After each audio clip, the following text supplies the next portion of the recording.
All right, what's up, y'all? AWB, I'm back at it. We're getting ready to check out this deposition.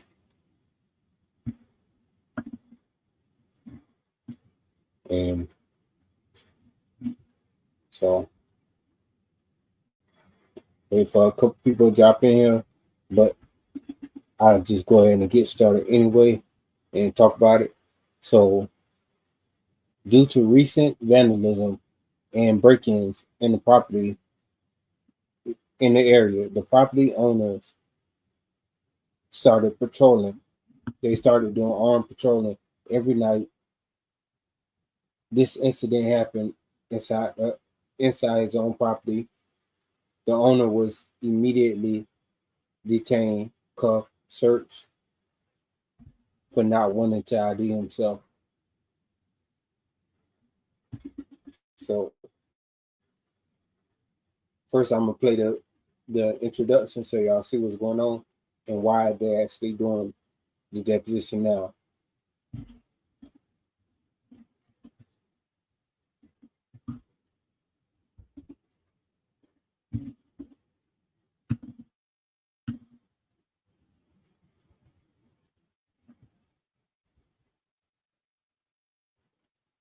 Yeah, so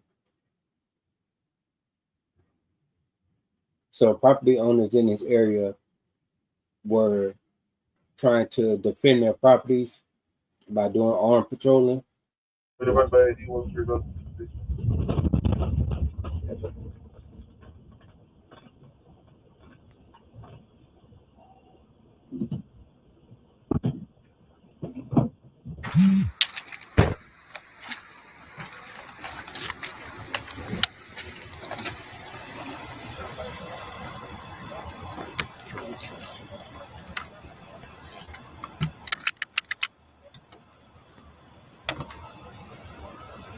It's a Ruger 1022.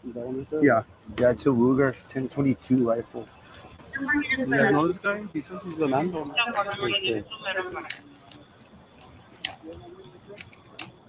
You're the. That's my number. That's my truck. Well, I've seen you, but I don't know where.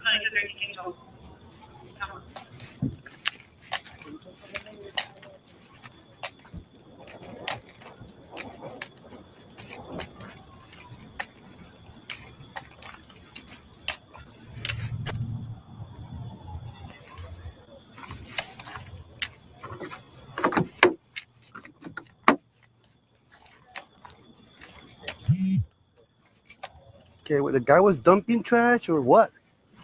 No se mira que tiró nada. No. What's your name? 0002 864. Why are we making an issue? Porque it shouldn't be an issue. Todo es mi propiedad. It Yeah, shouldn't be an issue. we just want to make sure. Bro. You can record on your phone. 1332, someone took my China back hill. Just give me your name. ¿Cómo se llama? Just give me your name. You're in a Brayford. You see my name here. No, él. You're gonna talk to him right now. ¿Cómo te llamas tú? What's your name? Hey, What's ¿cómo your te name? llamas? Listen to me. Listen to me. I I just want your name. ¿Cómo te llamas? When you provided the tags, you provide Fabio Segmento. 74, go ahead. George Mary Sam, 0798, Texas.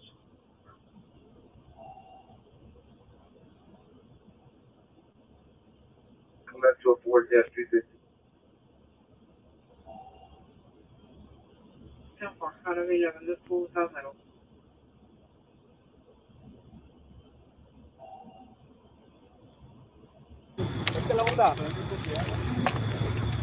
But we need to confirm that, man. You're walking around with a gun at night. Yeah. But ahorita,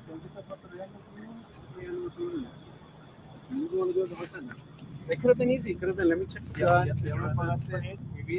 Yeah, it comes out of yourself, metal. It's under the national. Do you have an Hey, there were 3 coming in 16, just a great 33, No.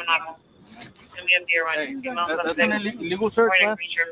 Illegal. Make sure that ya me hizo put down there. No. Hey. No me vas a Settle down. and a 25. Oye, ¿tienes rank y no sabes Right, respetar? that's when you're not ready something. Violating me first, second, and fourth. First, second, and fourth. So tú personalmente tú vas a tener un loss. Zero loss. Ya suéltame ya. You No, sleep tú here? tampoco te vas a comportar o qué. You sleep here, bro? You sleep here? You sleep here? Me está lastimando la mano. Calm down. The sooner you answer the questions, the Yo sooner this no will estoy be. resisting nada. Where- No me where do you answer the suéltame la questions? mano. 6124, You live here on the property? Can copy 1. Ahí está la ID, ya me la quitaron de la puerta. Ahí You está la live, you ID. live here? Why don't you just talk Sí, like pues ahí normal, está, like ya, a ya, conversation, bro? ya, sí. Yes. Ahí está mi address. A normal conversation with a Yeah. check, and you would have been on your way, you would have been continue checking. Ahí está la ID, ahí está mi address. Want to get 31 ready? ¿Ya me puedes soltar? No, me está lastimando las dos manos. Ready for this one? Good. Make sure, wow. Suéltame. Use my Me tienes esposado. Use my S. Rincón. Detain, ¿por qué? 62 of 84. 62 of 84. Es illegal detain, vato. No estoy haciendo nada malo. Vergüenza On les the debería dar a serial ustedes number que you tienen guys más años. provided for the 32 with the clear. Vergüenza les debe dar que estén haciendo esto. Te están preguntando, mira, no sabemos si Por eres eso, el y no, dueño, no porque preguntan. Primero que nada, te están preguntando. For 6124, for subject is my response, subject is No 20 tengo que. ¿Cómo? out of 11 in South Tienes Meadow. que No saber. te conozco, tú dices que eres el No dueño. tienes que saber. Tienes que enseñarme. On that subject, we advise there's an alert on RMS, subject Te dijo carrying que 32. hubo la balacera en el lado mexicano. Alert was ¿Estamos del issued lado in mexicano o qué? March ¿Un of this policía de year. México? No 95 incident No of sabes lo que estás citation. diciendo. Te estoy diciendo, nomás Yo siempre oigo identifícate. todo aquí. Tú oyes No todo, local traffic, tú lo not que tonight. queremos es que nos des que tú eres el propietario, te checas y hace. Le dije, soy propietario. ¿Y cómo sabes? ¿Cómo sabes? Porque le estoy diciendo. Ah, nomás porque yo me paro en una esquina y yo soy el propietario, que no sabes, tienes que. Si no probar. estoy haciendo un crimen, no Tienes te que debo dar comprobar. ID. Mira, te estamos diciendo. Tantos años haciendo esto y Chinga, yo cuando no nacías cuando yo lo estaba haciendo, por eso no, a mí no me entonces vas a sabes decir. más que yo, entonces, sé, ¿verdad? Sí, yo ok, sé, está no bueno. me vas a decir a mí lo que se tiene que hacer, no. Ok. Ok. Está bien, no está bien. Tantos años haciéndolo mal, entonces. Haciéndolo bien, Tú entonces, lo ¿verdad? estás haciendo mal. ¿Yo por qué? Porque No me te- debo no quieres decir, me debo de empinar lo que me digan no, ustedes. señor, nadie te está diciendo que te identifiques y si eres propietario, se cheque esto. Yeah, No tienes. 70, ¿Por qué no? Todo esto es ilegal, todo lo que están haciendo. Ay, Ilegal. si tú dices, No, si yo digo la ley. Es la ley. ¿sí? 38.02, ¿qué dice? Pues no sé, tú lo sabes. Pues tú tienes muchos años, me Tú estás la sabes, explicando. ¿no? Tú lo sabes. No me puedes pedir ID sin, al menos que me estés viendo haciendo un crimen. You're by the riverbanks. Looks good enough. Good enough. Everything's simple. Suspicious, right? Damn right. Suspicious, de madre. Y suspicious es un crimen, ¿verdad? There was a shooting just a little bit ago in this area. 6124, buddy. good.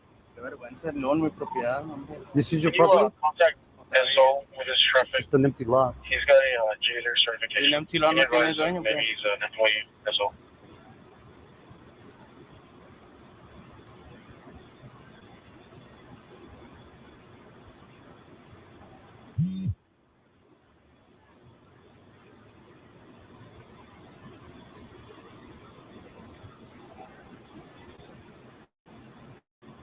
Right here, go, something.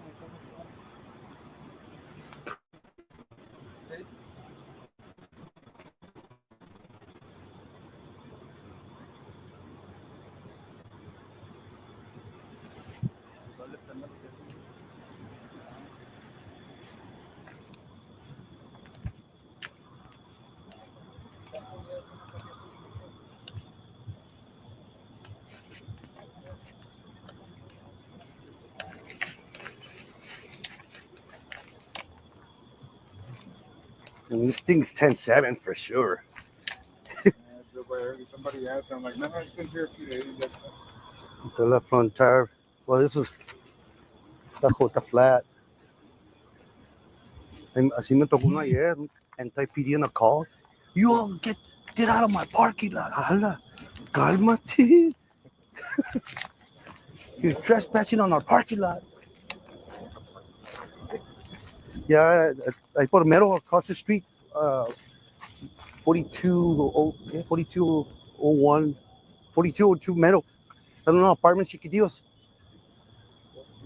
Yeah, across the street, the LMC. Okay, yeah. It's just a one way out. Estamos checando 337. La misma cosa. Yeah, esa mera. You all get out of here. You're blocking my exit. Oh. Pues no se mira nada. No me van a tirar. I don't want to light up too much. Oh. Hombre.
You understand where we're coming from, right? ¿Son necesarias las de estas? Right now, go for it. While we finish. Ok, ahorita le hablas ahí a Mestre. Okay. It's 36-8-11 to David. You understand where we're coming from. Ya, pero I mean, No. es ilegal. It's what we have to do. It's what we're going to do. Es ilegal lo que están haciendo. For 6124, those 28 Si no están return viendo to un crime, 2015 si no están Chevy haciendo nada malo, SUV. no tienen por qué. register We have to enough suspicion. Ismael Rincón out of 11 in South Meadow. Suspicion no es un crime. No, not Yeah. the See, you don't know what you're talking about. So it's okay. We understand how you're misinterpreting what you think you know. It's not a misinterpretation. Being suspicious no es un crime. Like I said, I'm not going to argue with you.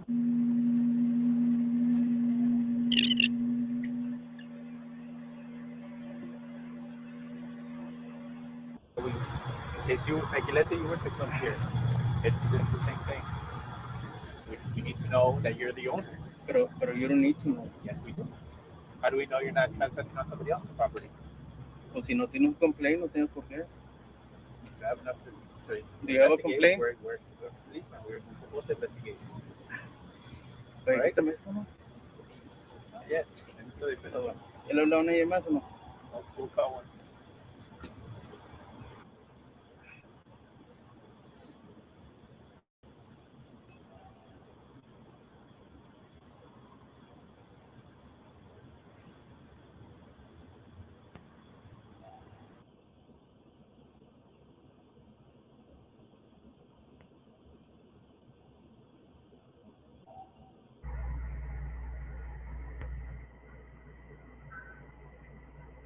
¿Es lo que acostumbran a hacer? What? ¿O sacar la ID así a la brava o qué? I don't know who you are. Por eso, y yo puedo andar sacando ID de todos, o nomás porque tienen una bacha. Puedes andar haciendo eso. Look who you're at with a rifle. Mi propiedad, o sea, si tú andas en tu propiedad con un rifle, I mean, this doesn't look much like a property. no es un property, It's an empty lot with an abandoned vehicle. y no tiene dueño. Oh, now I know it does. But I didn't know that. It's missing everything. It's expired. Everything's expired on it.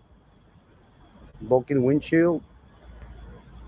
Looks abandoned. Por eso mismo estoy patrullando aquí. Yeah.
Do you own the man here, Priscilla's?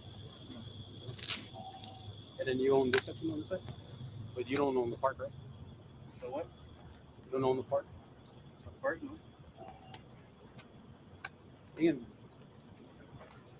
Pues el loan por ejemplo. Pero es el que toca con el loan. Pues el loan por ejemplo. Teniente, no estoy hablando, no quiero hacer caso. Un capitán, un capitán. Un capitán.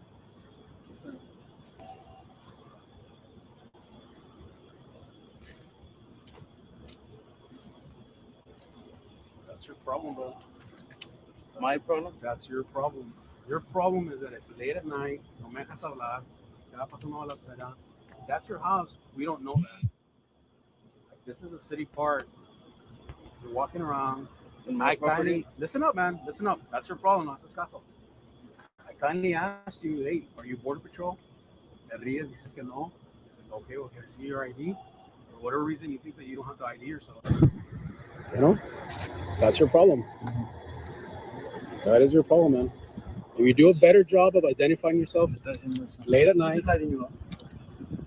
you're carrying this. Hey, it's about to be exchanged. No, record this, brother.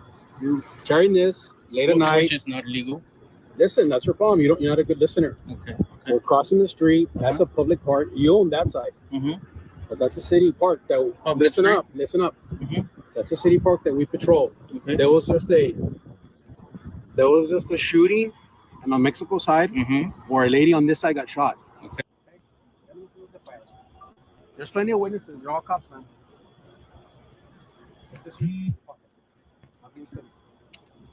Silly. I'm the Your one weapon? Okay. To best number? 894. 894. Okay. What do you want for? Porque voy a hacer el complaint. You don't want to identify identify? you want me to identify? You have a rifle in your hand. That's why I'm lighting you up. Which is... Yeah.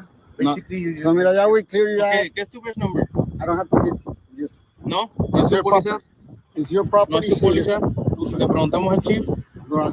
Okay. So this is your property. You will check. You're clear. That's it.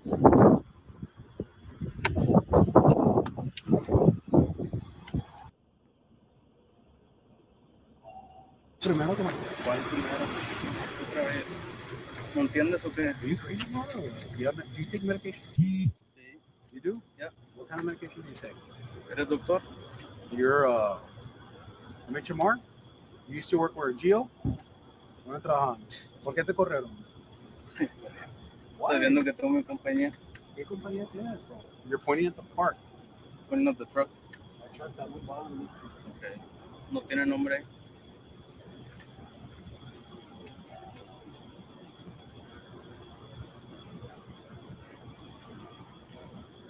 Fuiste todo, que estuviera todo bien, ¿verdad? Eso es payaso. Go to your house, bro. Mucho. Leave a couple on the floor. Siquiera me lo tiraste tú. Se le cayeron, pana. Se le cayeron. The tiny little things, kind of hard to hold on to. That's it. That's it for now. That's it for now. Yeah, you're gonna get a lawsuit. ¿Y tú? ¿Tú Bring personalmente? it. I'm not gonna lose any sleep, bro. No. For what? That's local. You got that crazy look on your face, man. I get sued for what? You're walking around como un loco en la noche with a gun. Okay. Cada ¿Ya una podemos hablar balacera. bien o no? ¿Mande? ¿Ya podemos Not hablar really, bien? man. No, not really. You should have ¿No done it quieres? from the beginning. Vete para la casa ya. ¿No? Te vas a lastimar aquí solo caminando. Te vas a caer. ¿No? ¿No podemos hablar bien o no? What do you want to ask? Contigo especialmente. No, No. aquí entre nosotros, camarada. Pero podemos hablar bien. O Pues sea, háblame. normal. Háblame bien. Estoy listo. Ah. Me dice mi ID que estoy en mi propiedad, ¿verdad? No, you're crossing the city park. You're trespassing. Park at night. Así, That's a city park that closes at cruzo la 11. calle.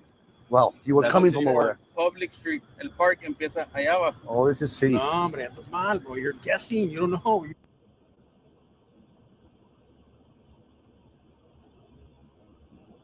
Tengo los surveys. Take that to court. Let's fight it in court. No, Go for it. bueno, ok. No, well, because that's all we do is go to court. So para que tú me quieras asustar con un lawsuit, No, por favor, bro. no te estoy asustando, pero no No me asusto. no Para está bien nada. lo que estás haciendo. No, tú estás no mano en la cabeza, bro. I got experience. A ti te corrieron de jail. You're a jailer, bro. Por favor. ¿Cuándo trabajó en Gio? We're investigators. Come on, ¿Cuándo man. trabajó en Gio? ¿Para qué tú dices jailer? Tengo jailer license. Gio no tiene, ellos son Ah, bueno, security. okay. Yo no soy No, security. no gano contigo, bro. No gano. We're done. We're done, man. You can stay.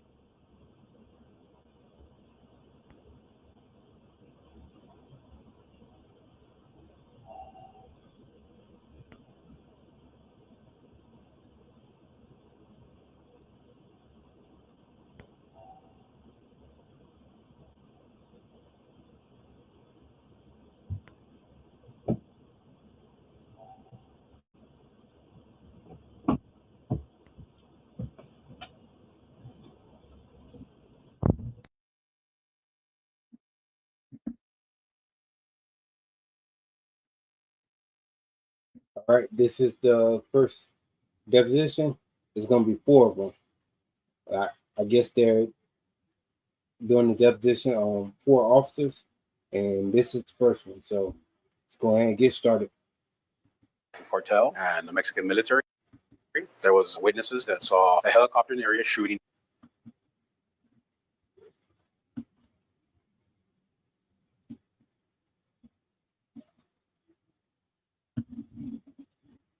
down into the Mexican area. The cartel returned fire.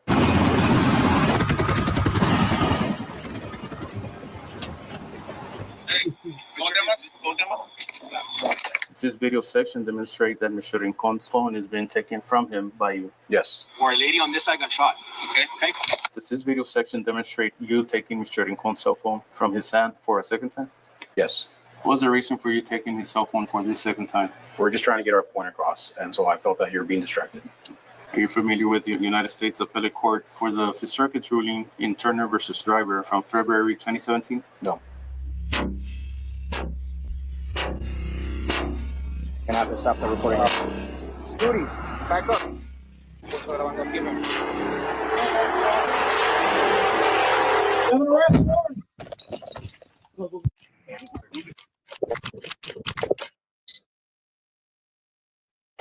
We are on the record. Before we do an introduction, some admin stuff to get on the record. Mr. Rincon, will you be the custodian of the exhibit since there's no court reporter today? Correct.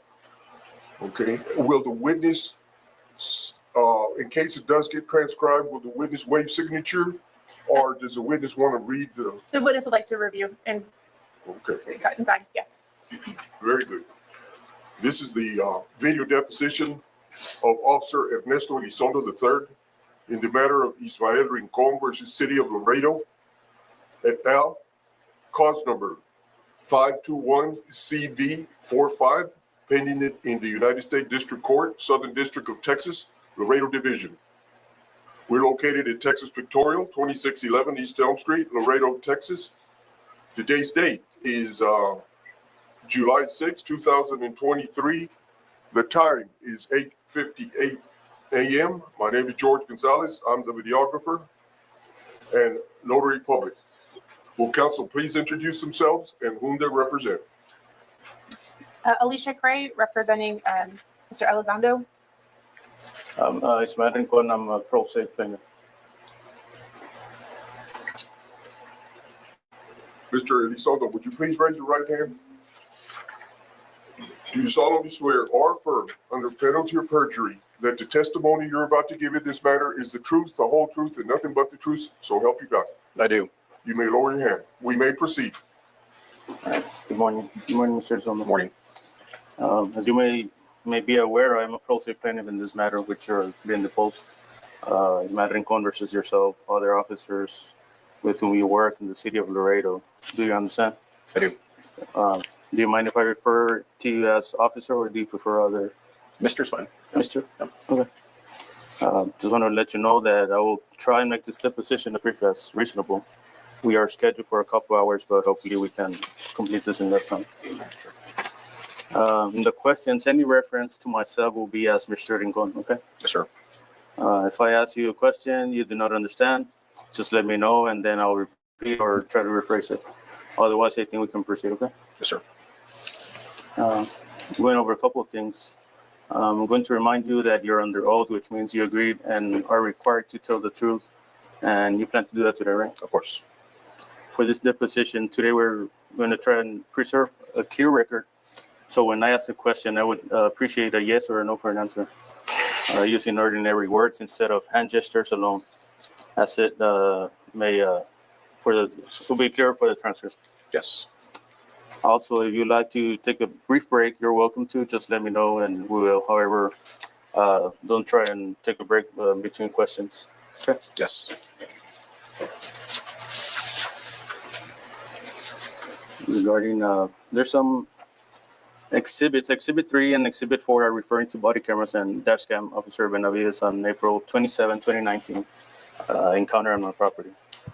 This footage was provided by Laredo Police Department in response to my later public information request. Exhibit 5A through C referenced in this deposition refer to the footage from my cell phone camera from the same incident. Okay? Yes.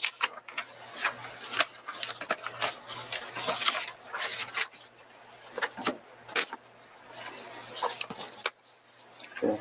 Will you please state your name for the record? Ernesto Elizondo III. Are you currently taking any medications that would interfere with the ability to complete this deposition today? I am not. Do you have any medical conditions that would interfere with the ability to proceed with the depositions today? Thankfully, no. Did your attorney help prepare you for this deposition? Objection, privileged. Let's proceed. Who's your current employer? The City of Laredo Police Department. Okay. What is your present job title? Investigator.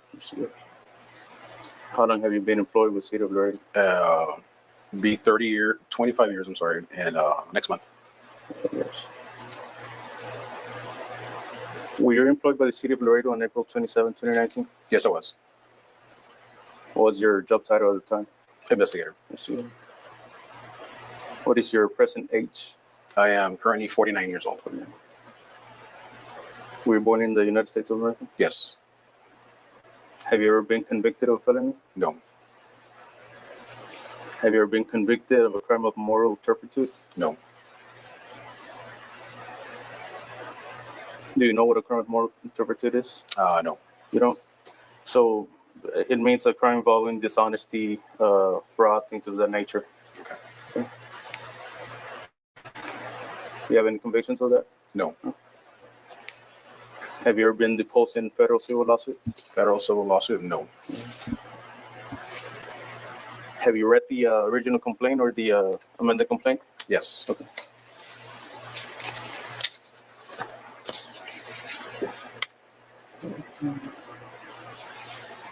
On the date of the event, were you employed by the City of Laredo as a peace officer the date of the encounter with Mr. Rincon in April 2019? Yes.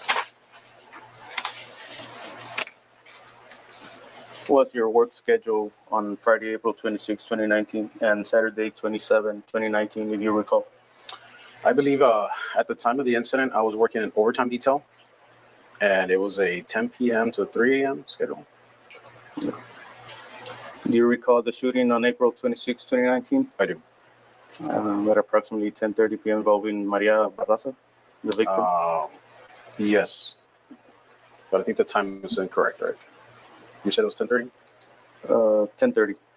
Maybe a little earlier, I think. Okay. Yeah. Well, it's in the report. Yeah, it's in the report. Was it believed by the investigators to have been a .50 caliber weapon fired from across the border in Mexico whose bullet allegedly struck her in the cheek? Objection calls for speculation. You can answer. Okay, can you repeat it? I'm sorry. Was it believed by the investigators to have been a .50 caliber weapon fired from across the border in Mexico whose bullet allegedly struck her in the cheek? It wasn't alleged that it was a .50 caliber. Yes. It was unfortunate. Do you believe the crime was solved? Do you know if the crime was solved, that crime? No, because they believe that it came from international land, and so therefore it was difficult to investigate.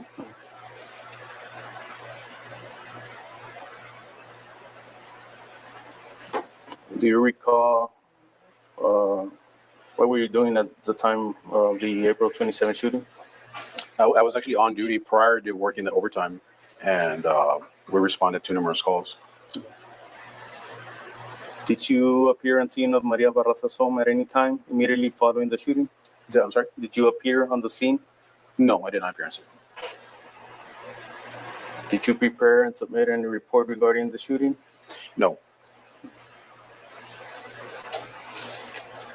At approximately 0038 hours, April 27, 2019, a couple hours later, you arrived in the area of 1102 South Meadow Avenue in Laredo, Texas, in your police cruiser. Is that correct? Yes.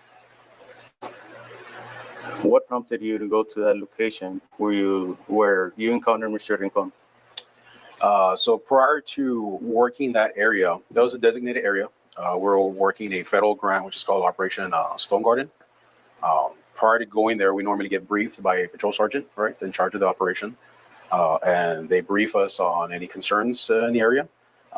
One of the major concerns was the case that you just discussed. It was a gun battle between Mexican cartel and the Mexican military.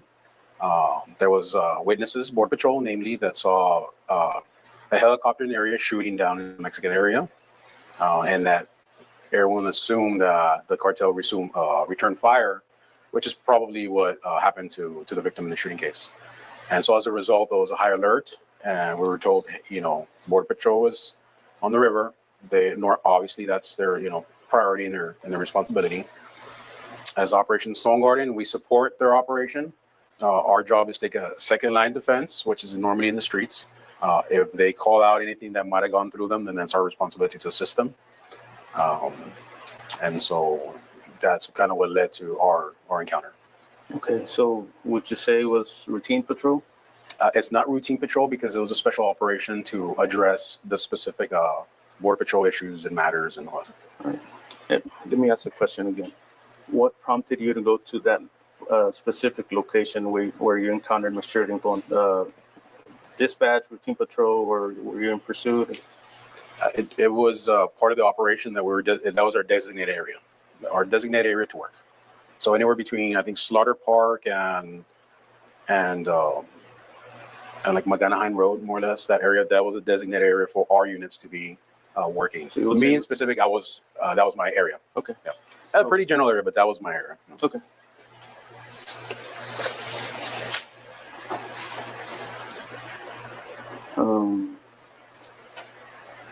What did you see when you arrived? So when I parked at my post, I saw what appeared to be a male figure across the street. It looked like he was walking across a roadway that I'm familiar with that leads into a local park, right? And he was clearly armed with a long rifle. Okay. Did you see Mr. Rincon in the area?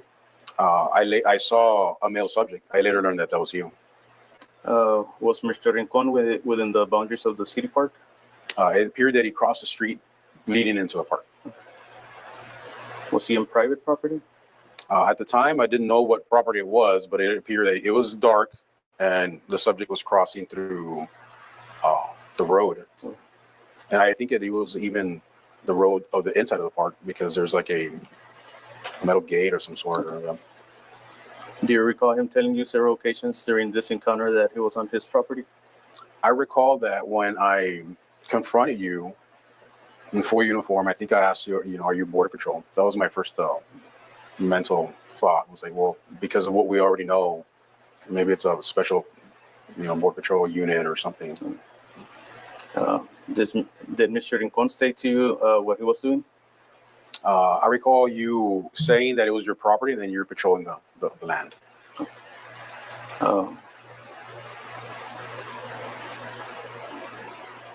What did you observe Mr. Rincon doing when you approached him?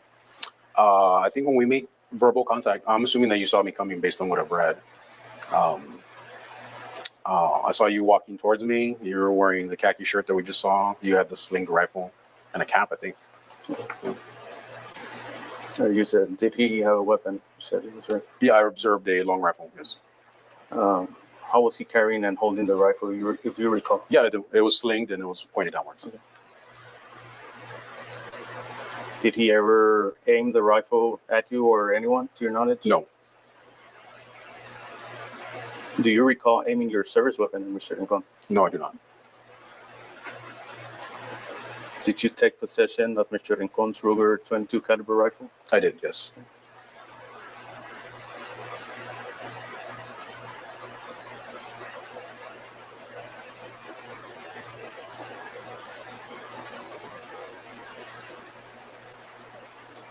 How did you accomplish this? I think there was an exchange between me and you.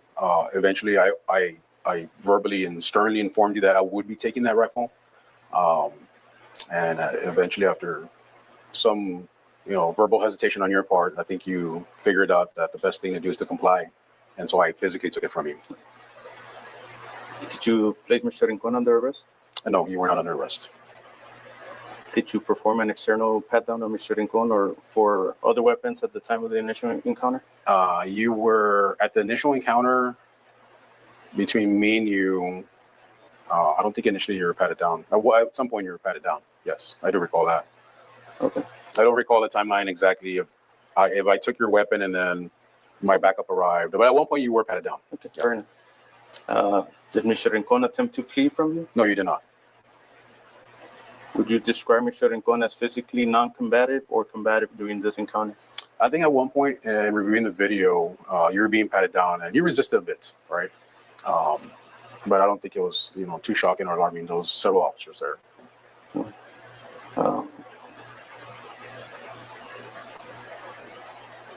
What did Mr. Rincon do to make you believe that he was dangerous during this initial encounter?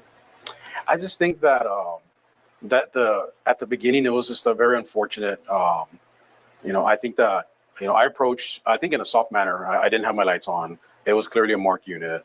I was wearing a marked uniform. I was in duty. And then some of the first things I said was, "Hey, are you border patrol or something along the lines?" But based on the information that we had, I said that this needs to be checked out, and so that's how I felt. Yeah. Do you recall handcuffing Mr. Rincon at this moment? I don't recall. I don't think I did the handcuffing. I think there was a second officer that did the handcuffing. Do you recall using your issued service radio to request officers for support backup? I'm sorry, repeat that. Do you recall using your service radio to request other officers for support or backup? I think I might have radioed something in because they showed up. Yeah, so that's quite of a blur, but I might have. Yes. Did you request? Did this request come after you secured Mr. Rincon's 22 caliber rifle? Oh, that's a good question. I think that it was simultaneous. I think we kept each other kind of like the way we are now, and then I felt backup low, and then that's kind of when if I remember correctly, I think. What do you recall stating in general terms, if you cannot recall specifically what you said, your requirement for the needing for backup? I don't recall. I must have said something. We normally communicate on a different channel because, it's high intensity. We stop and investigate a lot of suspicious activity. So I must have said something like, the location and, somebody assist, I guess. Okay. Generally. Was Mr. Rincon under arrest at any time during this encounter, to your knowledge? To my knowledge, you were never under arrest. Did you ask him to produce his identification? I asked. You were repeatedly asked to produce your identification. Did Mr. Rincon comply with the request? Did I remember that you didn't? So I think it was taken from you. Were you wearing a body-worn camera during this encounter? I was not assigned a body-worn camera.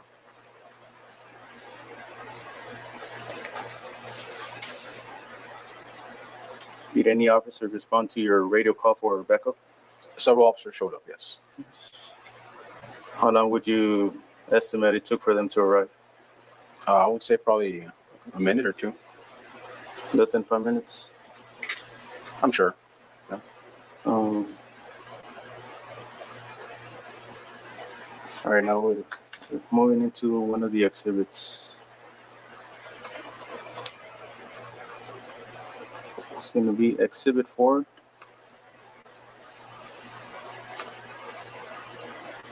Okay.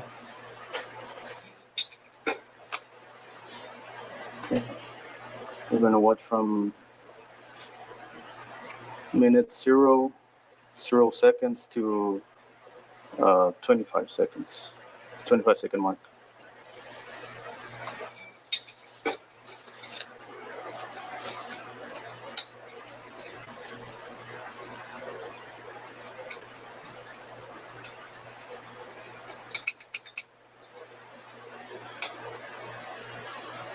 Ruger 222. Yeah, that's a Ruger 222. So, okay.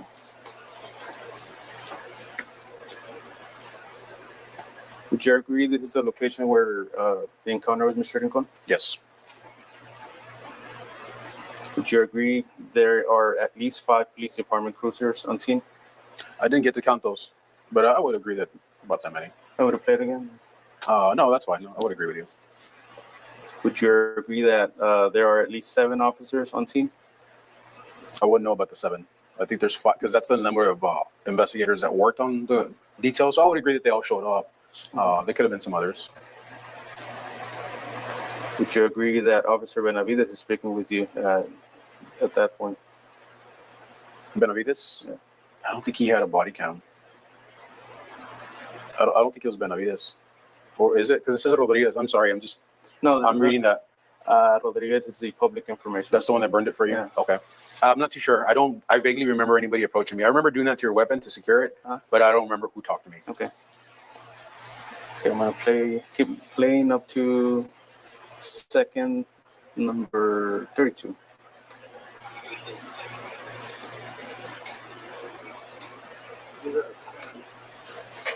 Okay. The officer Benavides tell you that the rifle you were inspecting was a AR-22 caliber rifle? I think I can't really hear what's being said, but I think I heard that in the audio. I don't remember it then, but now that I'm hearing it. Okay. Yeah.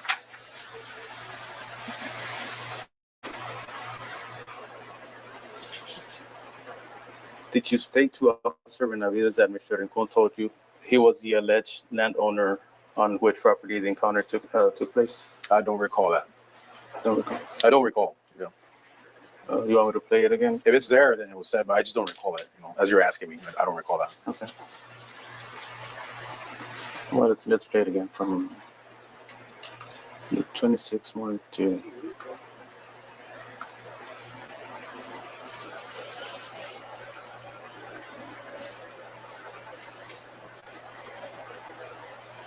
Let's just start from there. It's a Ruger 222. Yeah, it's a Ruger 222. So is that the part where you're saying?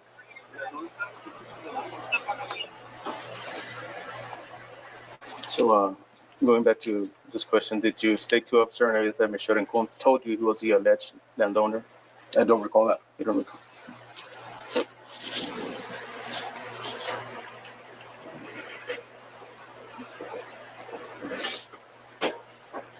Okay, I'm going to switch to exhibit number 3.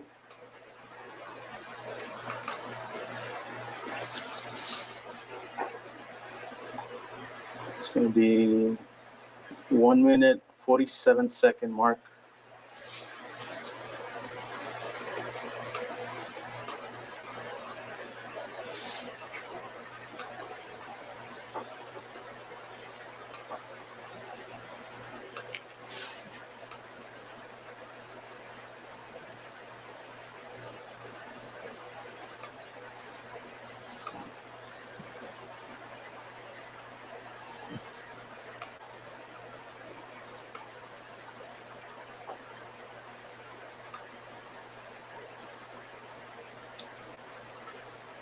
I'm going to start it at 41 because I'm not going to go to 47. Oh, I'm sorry, it's going to go up to this 2 minute, 35-second mark.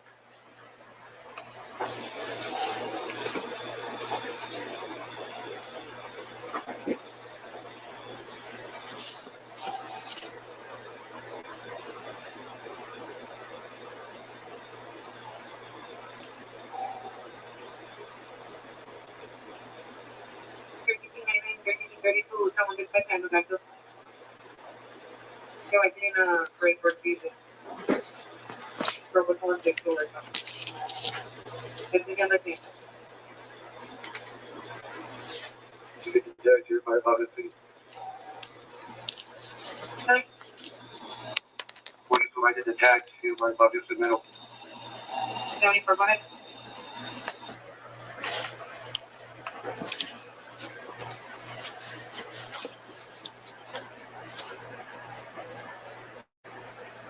This is video section demonstrating Mr. Rincon making several requests to other officers for your name and badge number. I don't know what this video does. Like, I didn't hear it on there. I know that you eventually do. We hear it on there, but you're asking me about this clip, but I don't see it. Yeah, it's kind of far, right? Does this section demonstrate you, Officer Elizondo, walking away from the hood of your cruiser towards Mr. Rincon? Yes.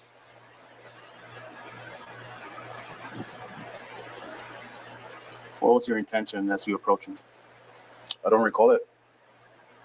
Was I gonna go meet with everybody else to follow up what was going on? I think they were still trying to get you to say your name, and yeah. I think there's some other videos that you have that show all that, right? Okay, let's go to the next question. Okay. Does this video section demonstrate you, Officer Elizondo, reaching and apparently taking Mr. Rincon's cell phone while he was recording the encounter in Exhibit 3, what we just played right now? I can't see it from here because this is a poor, poor image, I guess, or it's very distant. But what you're referring to does come out on a different video. So on this one, you're asking me about this video. I don't see it here. Okay. You understand? Okay. Yeah. I'm just trying to clarify it. Right.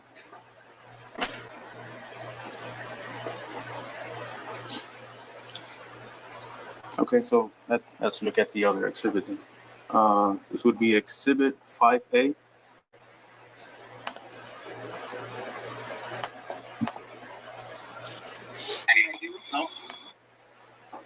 Okay.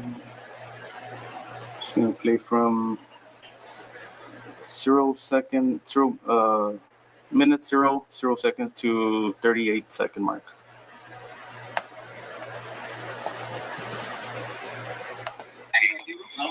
Sure. 0002 Are we making an issue? Porque it shouldn't be an issue. Todo es nuestra propiedad. It shouldn't be an issue. We just want to make sure. You can report on it. 1332. Just give me your name. Just give me your name. Just give me your name. Go ahead. You're going to talk to him right now. ¿Cómo te llamas tú? What's your name? Hey. ¿Cómo te llamas? Listen to me. Listen to me. What's your name? ¿Cómo te llamas?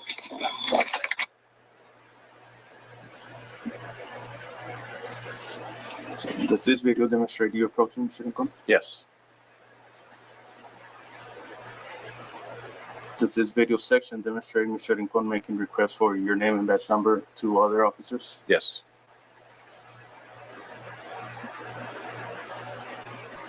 Does this video section demonstrate that Mr. Rincon's phone is being taken from him by you? Yes.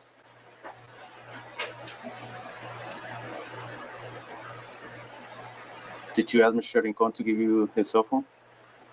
Don't think so. No. Why did you take Mr. Rincon's cell phone? I think that it was a distraction, and we were in a heightened sense of alert because of all the things that I've already explained to you. And so I think that you were distracting yourself from something that should have been a little bit quicker.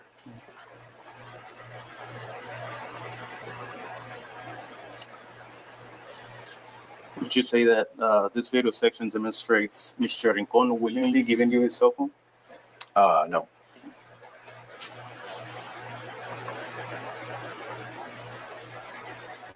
Would you say that this video section demonstrates you use force to grab the phone and hit or push Mr. Rincon backwards in order to take possession of his cell phone? Objection calls for a legal conclusion. You can answer. No.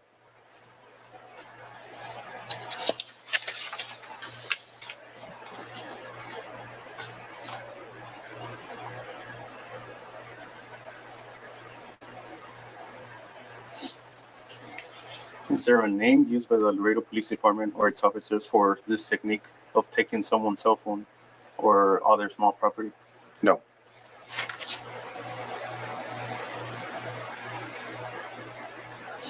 During this encounter at this time, was Mr. Rincon holding his phone an illegal act or a crime? No.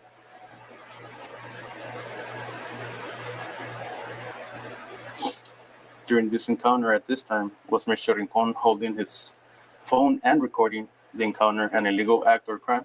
Objection calls for a legal conclusion. No.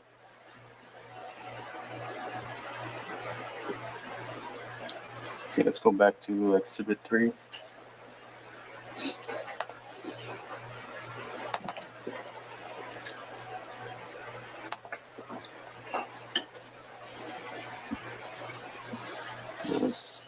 2-minute 35-second mark to 2-minute 50-second mark. 35.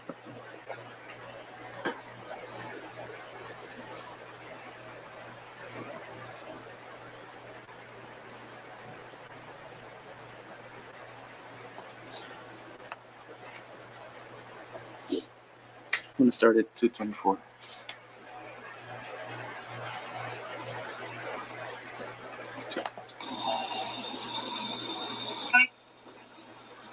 When you provided the tax, you by Fabio Segmento. 74, go ahead. George Berry Sam, 0798 Texas.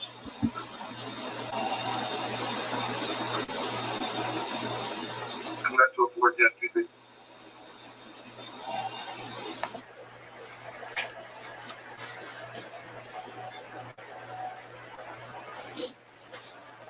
Does this video section demonstrate you directing Officer Fernandez to handcuff Mr. Rincon? From this standpoint, I cannot determine that.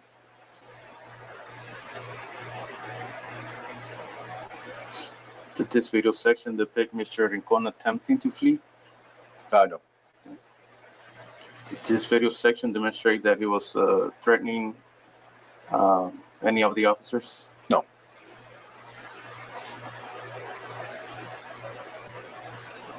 Did this video section demonstrate Mr. Rincon being violent or acting as a threat to anyone? No. Does this video section demonstrate that there are at least 3 officers surrounding Mr. Rincon? Yes. Does this video section demonstrate that Lieutenant R. Ramirez was within approximately 7 feet of Mr. Rincon while he was being handcuffed? Yes.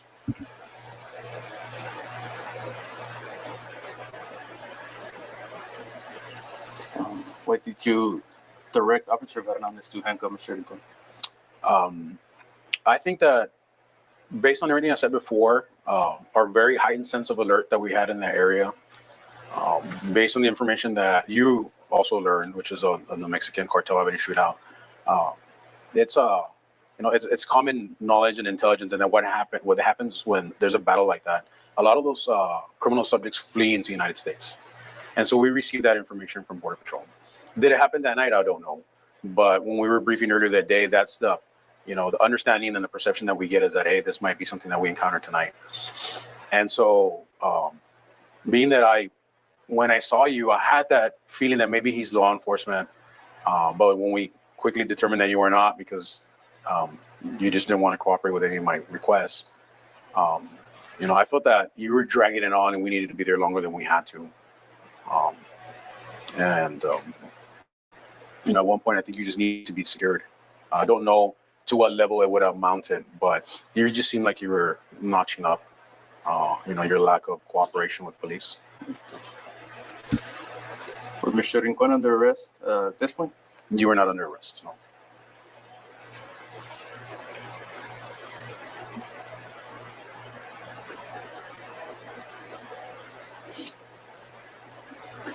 Does the video sections presented thus far demonstrate that Mr. Rincon was asked to provide his personal identification to the officers on at least 2 or more occasions? I don't think I've heard that in these videos. Based on the videos, You're asking me if I've heard that? I don't think you've played anything that shows that.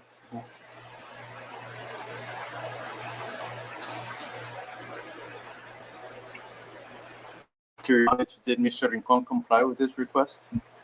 I don't recall how we ended up getting your information. Okay. Let's look at Exhibit 4.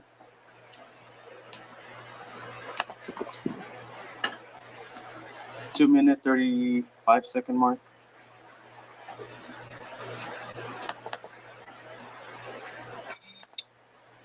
Through 2-minute, 50-second mark.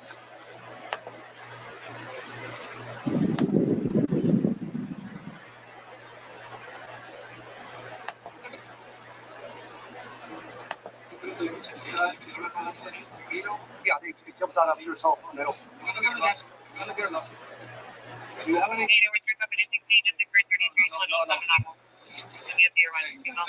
Legal search,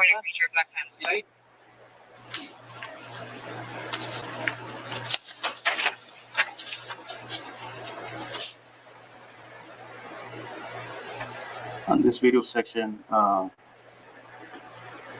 sorry. Does this video section depict you and Officer Fernandez reaching into Mr. Rincon's pocket? Yes. What were you searching for? You were failing to provide identification, if I recall correctly. So what were you searching for? There must have been a multitude of things because the identification, you had a weapon, your lack of cooperation. So it's a Terry frisk. And so the whole thing is a Terry stop. And so we're searching you for additional weapons. We'll get to that in a bit. Does this video section accurately depict Mr. Rincon protesting your search of his pockets in person by stating, no, illegal search, man, illegal search? Yes. Does this video section depict you, Officer Elizondo, taking Mr. Rincon's wallet or other articles of property from Mr. Rincon's person? Yes. What was the purpose of your taking Mr. Rincon's wallet? To obtain your information. Was Mr. Rincon required to provide you with that information? I don't recall. Can you try answering that question? Oh, I'm sorry. Can you repeat it? Was Mr. Rincon required to provide you with that information? It would have been helpful to minimize everything that happened from the beginning, just to provide your information so we can verify that you own the land and, you were not the threat that we thought you were. And so you were being legally detained. You were not under arrest. But I think that in an effort to satisfy all the concerns that we had, it was necessary to identify you. But at that point, you were not under arrest. So can you answer this one with a yes or no? Oh, no. No. Thank you. Let's go back to Exhibit 4.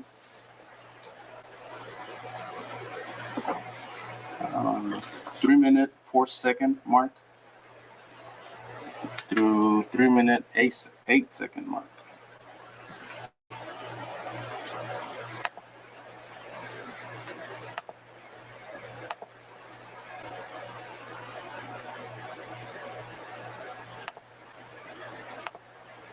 I'm going to start it at 3:01.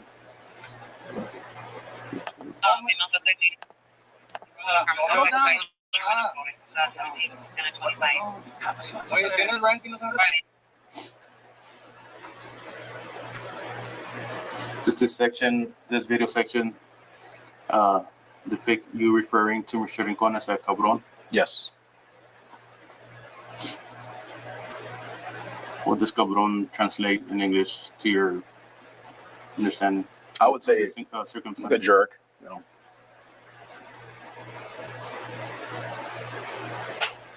Did you call Mr. Rincon a cabron because he protested your search of his person? I think it just culminated to that point. Frustration with from the beginning. At this time, was Mr. Rincon under arrest? No, we're not under arrest. Was Mr. Rincon being held handcuffed and in custody because he was not answering questions? You were handcuffed and temporarily detained for the reasons that I stated earlier, which is, everything kind of just escalated. Can you answer with a yes or a no? Objection asked and answered. So, officer, do you know what question or questions Mr. Rincon was required to answer in order to end this encounter per Officer Benavides? Objection calls for speculation. You can still answer. You're not required to answer any questions.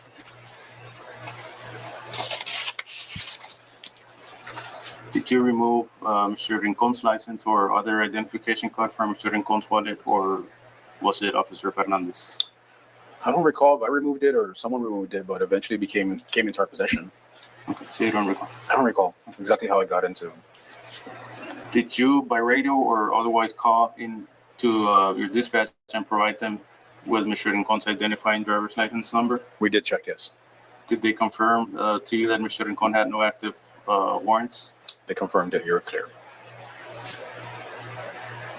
Did you then return from your cruiser and return Mr. Rincon's wallet, cell phone, and Ruger .22 caliber approximately 15 minutes later?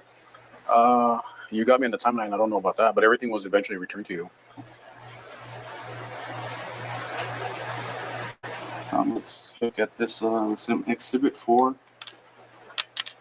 18 minute 10-second mark up to the 19 minute 3-second mark.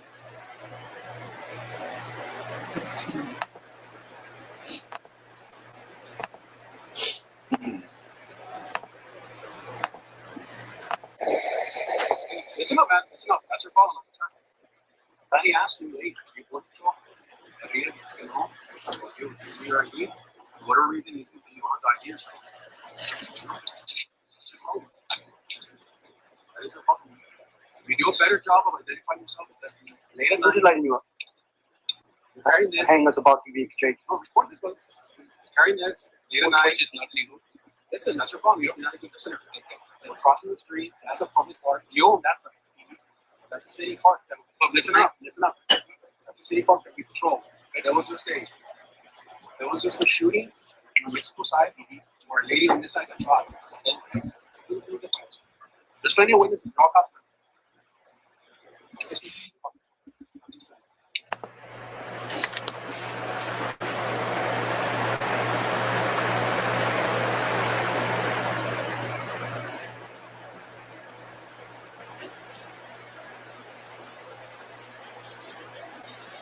So this video was after like approximately 15 minutes after you took Mr. Rincon's cell phone and wallet. Does this section of the video depict Officer Benavides directing Officer Fernandez to remove the handcuffs from Mr. Rincon? I don't recall how or when you got the handcuffs removed. Eventually you did. I just don't recall who did it or at what point. Was this done with your authorization or approval? I don't recall that it required that. I think, no. Or not that it wasn't, because of my approval. They were removed. I don't know at what point, how that was decided. Does this section of the video, Exhibit 4, 18 minute 10-second mark to 19 minute 3-second mark, depict Mr. Rincon after receiving his cell phone from you, activating the camera and recording you and this encounter from the second time? For a second time, I'm sorry. Yes.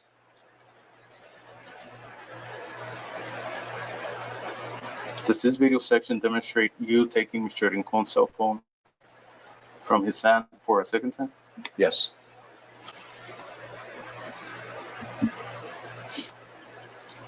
Did you turn off his cell phone recording application or a function? I don't recall that. Does this video section demonstrate that you withheld Mr. Rincon's phone from him and then several seconds later placed in his shirt pocket? Yes. You're confusing me with a shirt pocket. I'm sorry, Mr. Rincon. I'm seeing that I placed it in your hand. That's where I'm getting confused about the shirt pocket part. Okay. You're seeing the same thing. Uh-huh. Yeah. I returned the phone to you. Okay. Let's move on to the next question. What was the reason for you taking his cell phone for this second time? I think you were still trying to prolong the amount of time that we had to be there. We're just trying to get our point across, and so I felt that you were being distracted.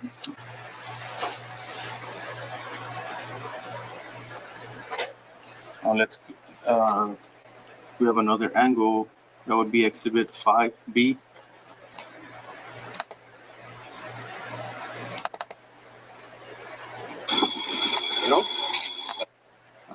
It's going to be from the 0 minute 0 second to 38-second mark.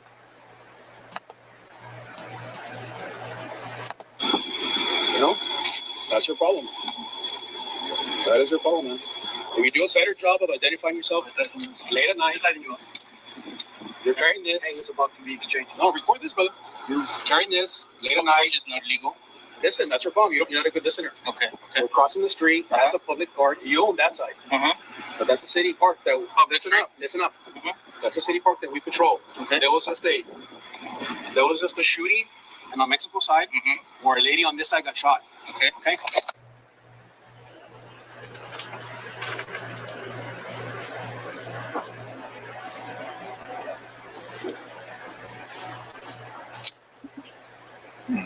Does this video section depict essentially the same account as my exhibit 4 that we just watched at minute 18, 10 seconds through 19, 3 seconds, just presented to you? It appears so, yes.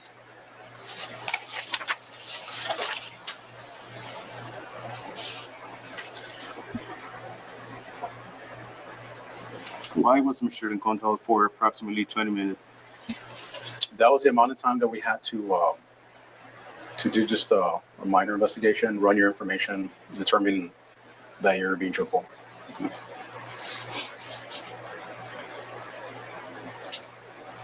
What crime did you suspect Mr. Rincon of having committed, if any? No crime.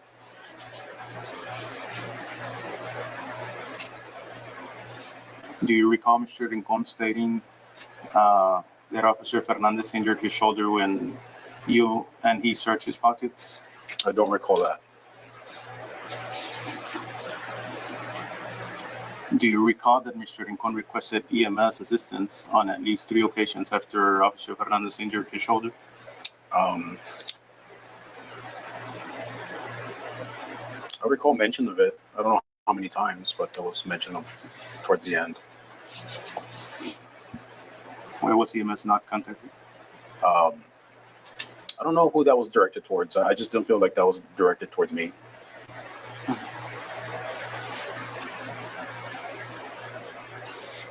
What did Lieutenant Ramirez, badge number 640, say to you about this encounter being handled? I don't recall. Okay.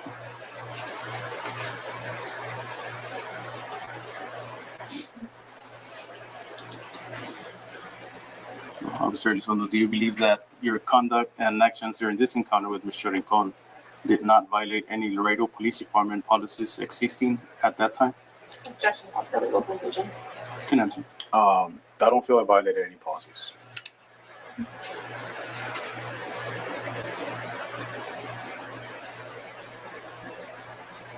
Do you believe that your conduct and actions during this encounter with Mr. Rincon did not violate any laws or statutes existing at the time? Objection, calls for legal conclusion.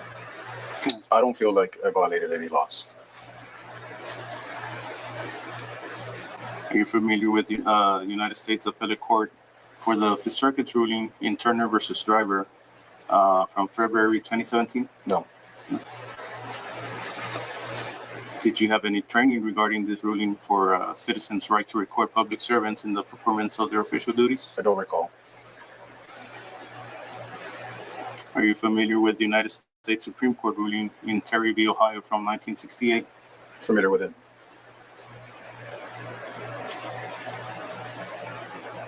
Did you have any training regarding this ruling, a detainment and external pat-down for a suspect believed to be armed and dangerous? I don't recall.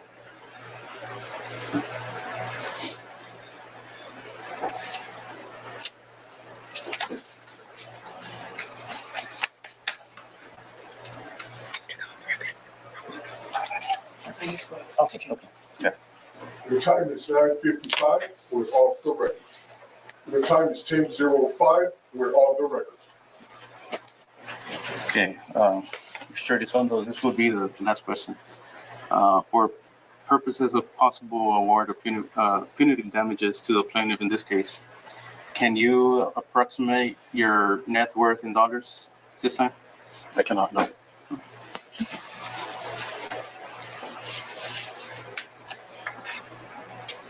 Do you recall how many vehicles do you own?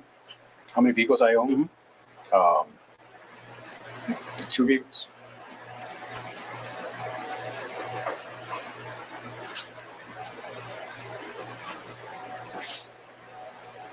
Do you recall how much real estate do you own or have an interest in? No, I do not.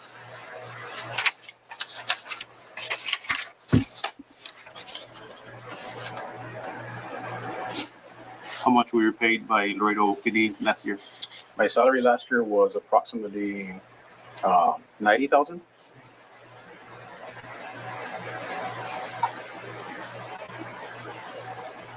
How much do you anticipate being paid this year? The same.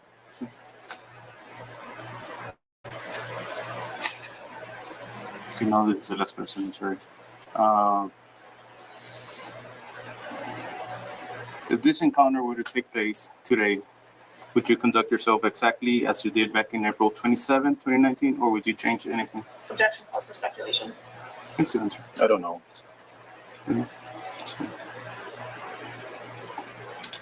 If you would change anything, what would you do differently? I don't know. Okay, so that's it for me. That's it for me. Thank you. Thank you. I reserve. This is the end of the deposition. The time is 10:07. We're off the record.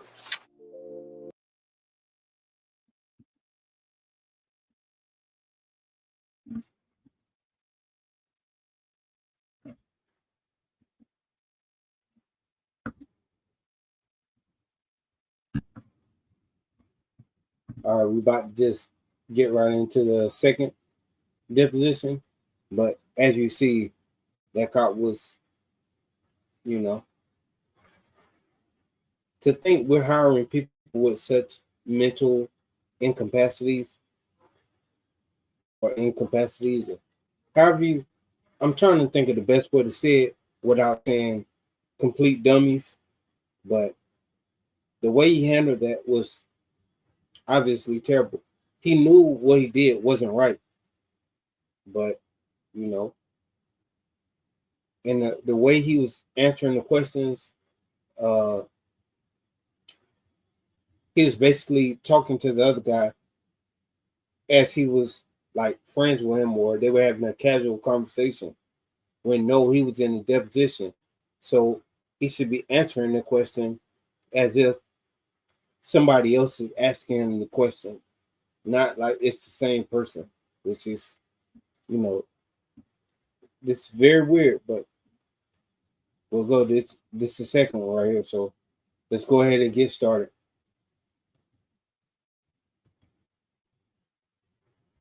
Be surprised. You stay with the phone, guess what you're gonna do? You start recording the screen if you're not careful, and then they post it on social media. Remember, you're limited to us how much you can record me, because I'm stopping you, and you got a rifle, and you're refusing to comply. You're not limited to how much you can exercise your First Amendment right.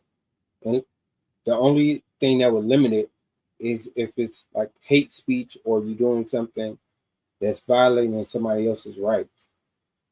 Not just because he felt like it. Orders. I mean, you were holding a rifle too, buddy. You were holding a rifle. So here we go. So this cop, before we even started, it looks like this cop is answering the question like he talking to the person, which he should be in a different frame of mind and just talk to him like he would be talking to the attorney of the other person, not like he's directly talking to them. It's very weird. It's always going to go bad for the cop. Rifle, a cell phone, back and forth, and like, what's he gonna do? You know, record it, or what's he gonna do? It's obvious you don't like the law. You displayed it that night, you know, or have a problem with the law. Most people do not. 9 out of 10 encounters, people are so cooperative, especially in this area. I've never had anything like that happen.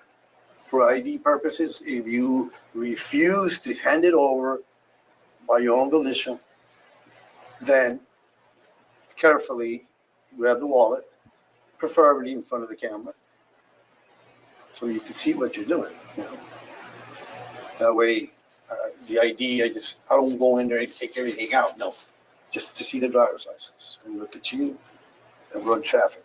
I got confirmation that it is who he says he is. Do you recall how many vehicles do you have? What does that have to do with anything? We are on the record. This is a video deposition of Officer Arturo Benavides in the matter of Ismael Rincon versus City of Laredo, Texas, et al.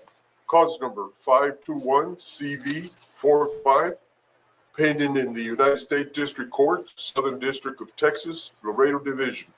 We're located in Texas Pictorial, 2611 East Elm Street, Laredo, Texas. Today's Date is July 6, 2023. The time is 10:44 a.m. My name is George Gonzalez. I'm the certified legal video specialist and notary public.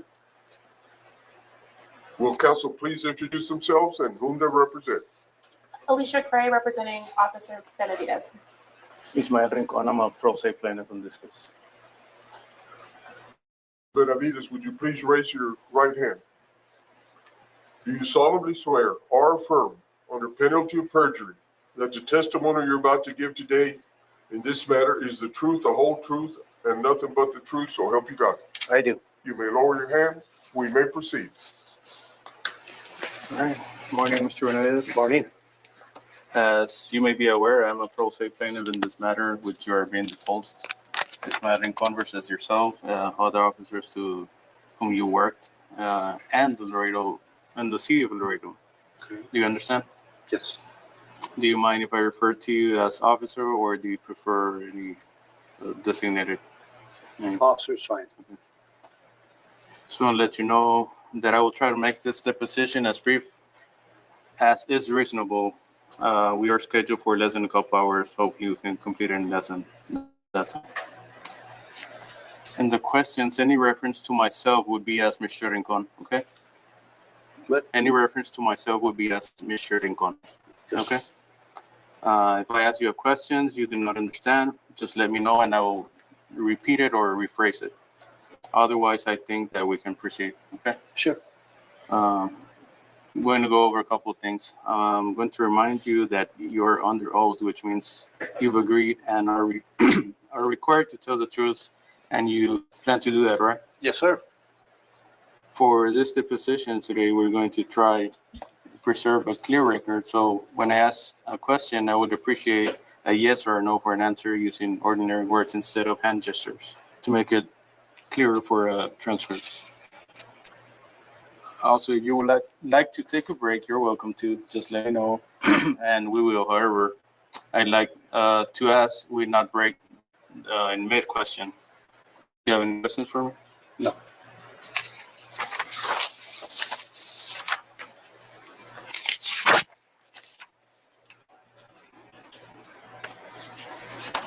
We have Exhibit 3 and 4 I will be referring to as body camera and dash cam of Officer Benavides from the April 27, 2019 encounter in my property. This footage was provided by Laredo Police Department in response to my later public information request. Exhibit 5A through C reference this deposition referred to footage from my cell phone camera in the same incident.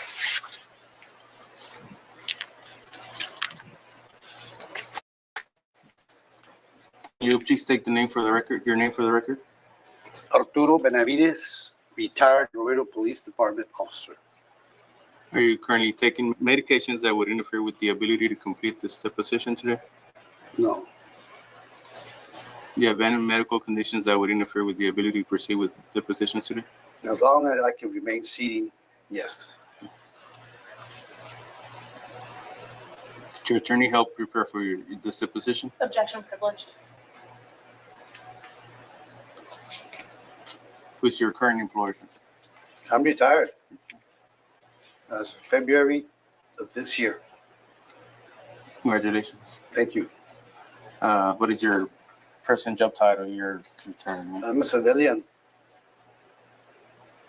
How long were you employed by the city of Laredo? Over 21 years. Were you employed by the city of Laredo on April 27, 2019? Yes. What was your job title at the time? I was assigned to a patrol officer in the Azteca area, District 2. What is your present age? 64. Were you born in the United States of America? Yes, sir. Have you ever been convicted of felony? No.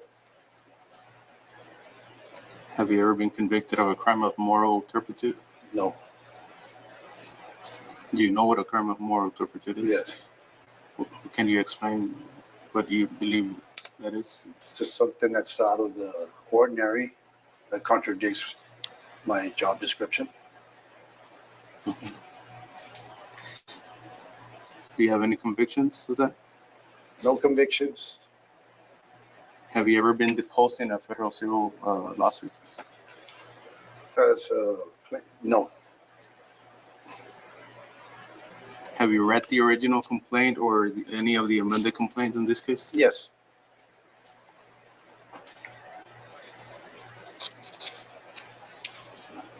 Were you employed by the city of Laredo as a peace officer on the date of your encounter with Mr. Rincon on April 2019? I had an encounter after the fact. I arrived to assist. Yeah, let me rephrase. Re-ask the question. Were you employed by the city of Laredo as a peace officer? Of course. On the date of your encounter with Mr. Rincon? Yeah, I believe I already answered that. Thank you. What was your schedule on Friday, April 26, 2019, and Saturday, April 27, 2019, if you recall? It was in the evening, the second shift. Second shift. So it would be evening 2 to shift 12. or graveyard? 2 to 12, 2 to midnight.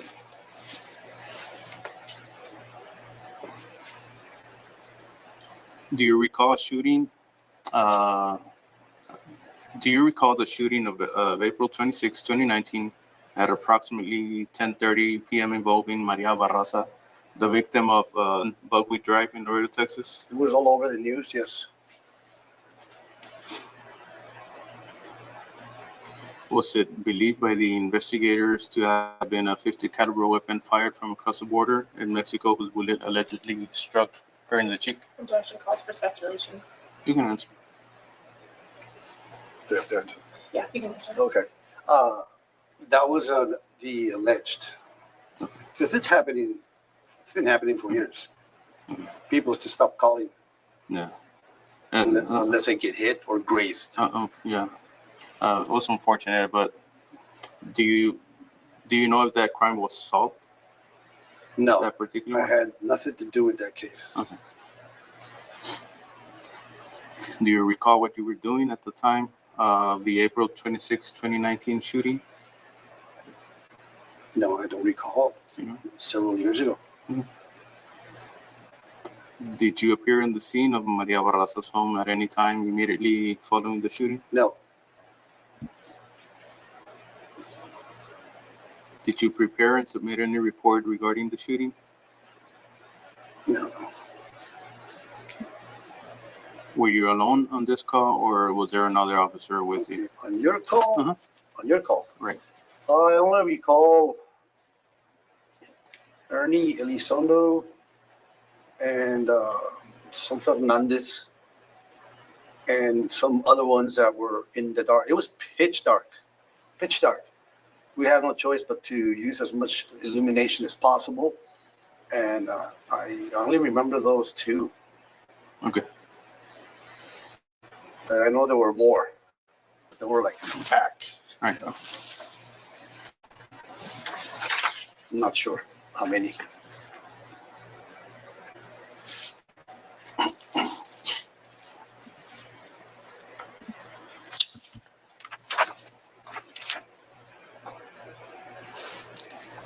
To your knowledge, was Mr. Rincon on private property? Like I said, I was an assisting officer. I had to cross over approximately 2 miles plus to assist on the call on the computer display that we have, subject with rifle. So it took me a few minutes to get there. When I got there, I saw police officers, some drawing guns, and I saw you later identified as my having some type of argument as to your rights and lefts, and we also were just telling you, can you just cooperate and make this short and simple? What I can tell you in all my years, besides PD, I was 15 in the Webb County.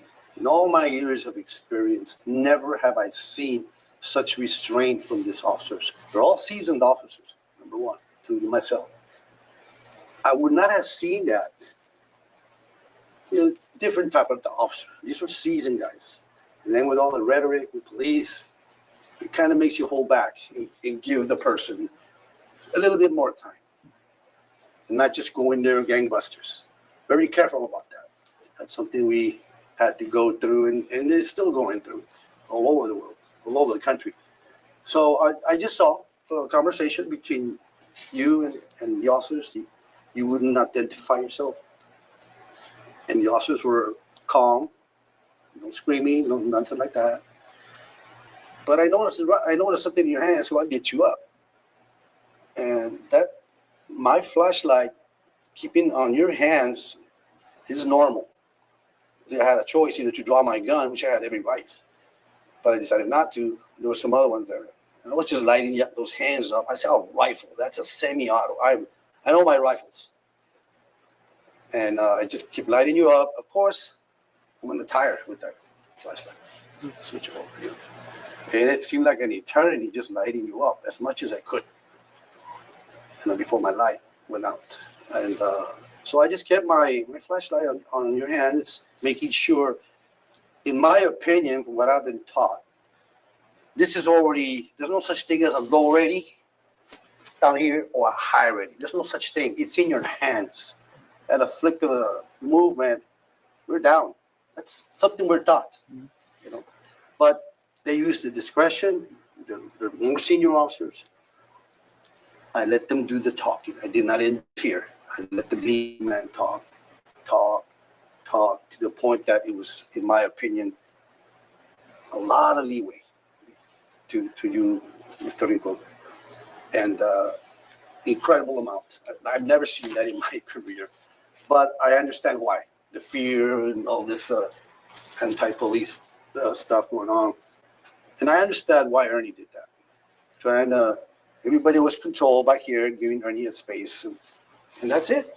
And that was my purpose, is to illuminate you, because I was really scared, because I know how quick that gun. I did not know your intentions. I didn't know who you were. That area that you were coming from what I heard, is a heavily trafficked area of smugglers and illegal aliens. It's common. It's right next to our park.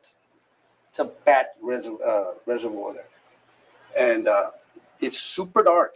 I mean, you need infrared there or a good flashlight. So I used whatever I was given. And I was just like, the only thing I could do is just light this man and just hear carefully. Time was ticking, 10 minutes, 20 minutes.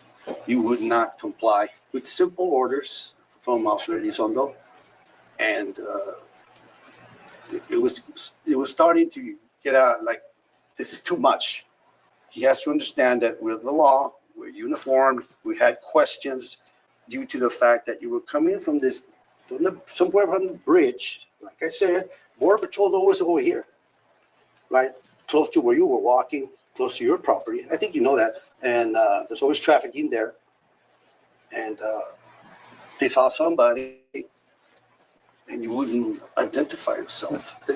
That's what I saw for about more than 10, 15 minutes. And it was getting really, I said, this man's not going to cooperate. I hope this doesn't go really bad, which he can, because I've never seen such non-compliance in all my career.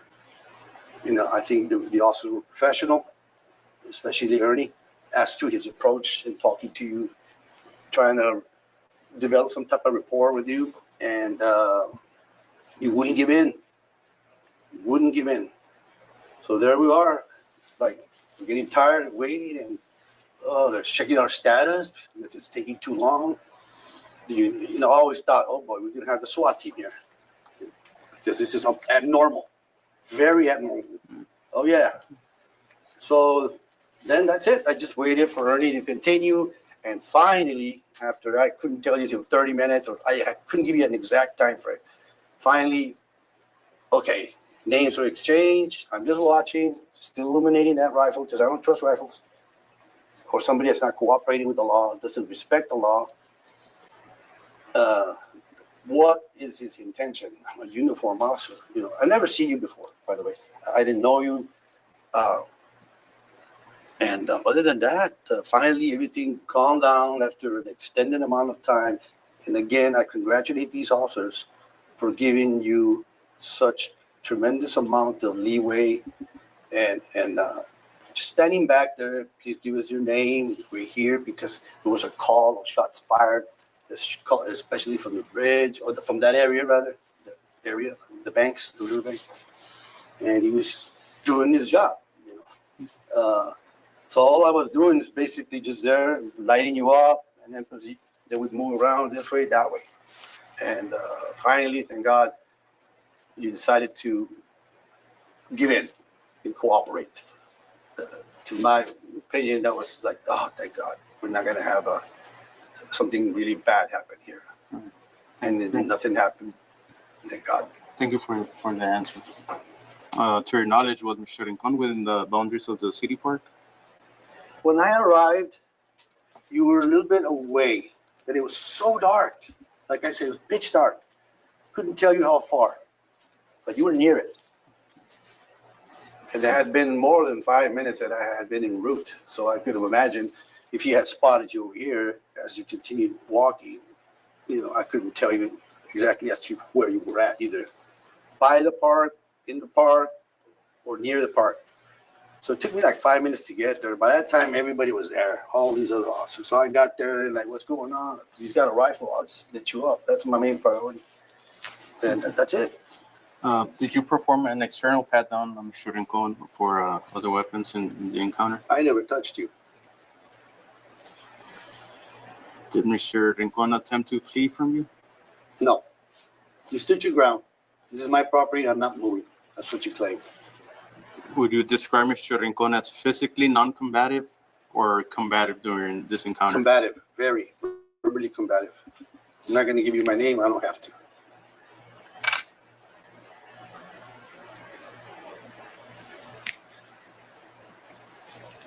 What did Mr. Rincon do to make you believe that he was dangerous during this encounter? I've never seen anybody in all my years not comply with a police command. Especially when they're holding either an AR-15, AK-47. In your case, it was a Ruger 22, which is a semi-auto. Was Mr. Rincon under arrest during this encounter, to your knowledge? Was what? Under arrest. At that point, you were being detained to investigate as to why you were coming from the riverbanks, according to Mr. Elizondo. And where the riverbanks is, like I said, the city property. But I didn't see you in there. Like I said, it's a 5-minute travel. You could have traveled from this point to your property while I was en route. That's all I can. That's very clear and it's very obvious. Did you ask Mr. Rincon to produce his identification to you? You were, not me, but I heard my fellow officers. You refused to give it verbally. You refused to provide a card, nothing. You just held on to that rifle for dear life.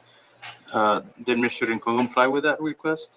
After more than 20 minutes of, I almost called it a recommendation from Ernie Elizondo to tell you, look, man, look at all the leeway we've given you. All I want to know is what's going on with that rifle in your hand and your defiance on my police commands is making me nervous. You know, just put it down, put it to the side. He never mentioned about it or threatened you of any arrest. No. Were you wearing a body-worn camera during this encounter with Mr. Rincon? Yes. At approximately 12:43 a.m., April 27, 2019, you arrived in the area of 1102 South Meadow Avenue in Laredo, Texas, with your police cruiser. Is that correct? Yes. What prompted you to go to the location with the encounter with Mr. Rincon? Were you dispatch routine or? I self-initiated. It's a heavy call. All the manpower, and I knew it wouldn't take me long to get there. It's called assisting crossing over on a dangerous call that could get out of hand. What do you recall stating in general terms, if you cannot recall specifically what was said through dispatch regarding the officer's need for backup? I don't recall that. All I remember is reading the narrative on the.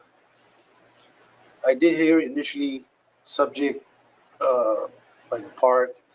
We use a code 32, which is rifle, pistol. That's enough for me. You know, I cross over. I'm always late because it's a little distance away. You know, nothing's too far from. And the radio's not that big. It doesn't take you that long to cross over with lights and siren. How long would you estimate it took you to arrive to the scene? I don't know, maybe under 5 minutes, or let's say a little over 5 minutes, I would say. Sometimes you forget to put the on-scene button. And in a call like that, you try to maintain radio silence. Radio silence, it's very vital. You know, we kept the radio silence because we knew that this could go sideways. It can go sideways. So we maintain a certain amount of radio silence. We had enough officers at the time. Yeah, enough. And you can check just by hitting the button GPS, you'll see the amount of officers there. And you can determine, they don't need me there. Unless they call you. Okay. Let's go to exhibit number 4, which that would be your body camera from this incident.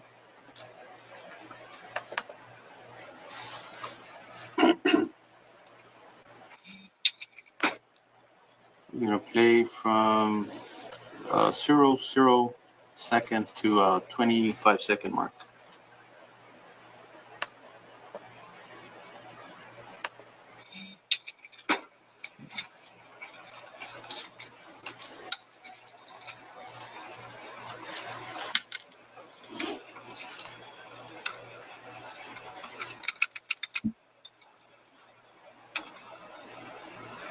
It's a Ruger 1022.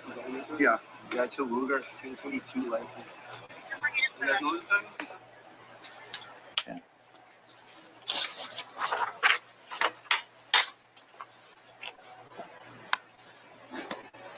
Would you agree that this video section depicts that the location of the encounter with Mr. Rincon? There's no way. It's just dark on top of a hood. It doesn't give me a location. All it does is give me minus 99.47. That's longitude, latitude. I don't know, but it doesn't show me a location because I know it was pitch dark. Whatever illumination you have there is officers' flashlights. And I believe they used the hood of a car. So I couldn't tell you specifically where that car, I don't recall. Let me try rephrasing that. Now that you know about the case and you saw a portion of it, would you agree that in this video section, it depicts the location of the encounter with Mr. Rincon? I don't see you anywhere. Not at the time. Yeah, I don't see you anywhere there. I see a rifle on that video. And you can rewind it. I don't see you there. I don't know who gave it to him or what. I don't see that on video. Okay, let's move to the other one. Would you agree there are 5 police department cruisers on scene? I don't recall. Would you agree that there are at least 7 officers on scene? 7? I don't recall. Would you agree that you are speaking with Officer Elizondo at 26-second to 32-second video section?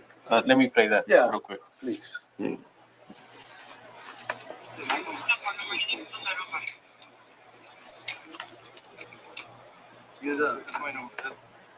Okay. Would you agree that you were speaking with Officer Elizondo in that section of the video? Let me ask you a question. That body cam that you're showing me, who is R. Rodriguez? They placed it there, the public information officer. So that's not an officer. That's not an officer? No. I was just asking because I've never seen this. Yeah. I can't see the other officer. Whoever's talking to you there, It's very brief. Can you please like rewind a little bit? So let me change that question. The time marks, I'm sorry.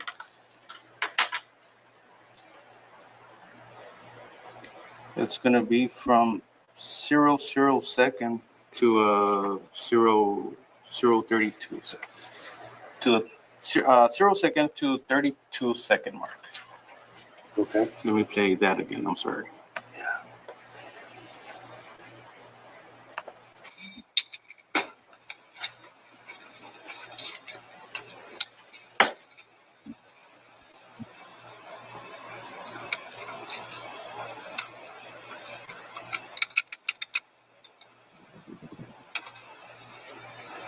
It's a Ruger 1022.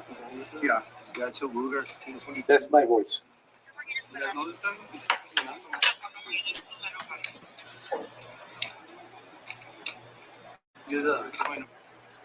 Okay. So let me ask the question again. Would you agree you are speaking with Officer Elizondo on this video section? Yes, I recognize my voice, but I wouldn't have recalled. But the audio that's my voice. You are speaking to Officer Elizondo at that point? Yes. Does this video section depict you telling Officer Elizondo that the rifle he was inspecting was a 22 caliber rifle? Ruger 1022. Does this video section depict Officer Elizondo telling you that Mr. Rincon told him that he was the landowner of the property on which the encounter took place? I don't recall. You want for me to play it again? You want for me to play it again? Yeah.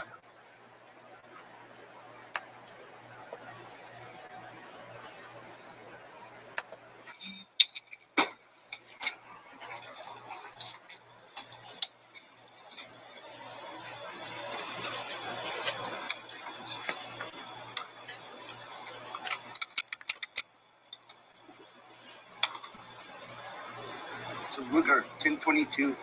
Yeah, it's a Ruger 1022. You guys know this guy? He's a landowner. I noticed he didn't respond. Okay, so let me ask the question again. Does this video depict Officer Elizondo telling you that Mr. Rincon told him that he was a landowner of the property in which this incident took place? No, I didn't hear that. No.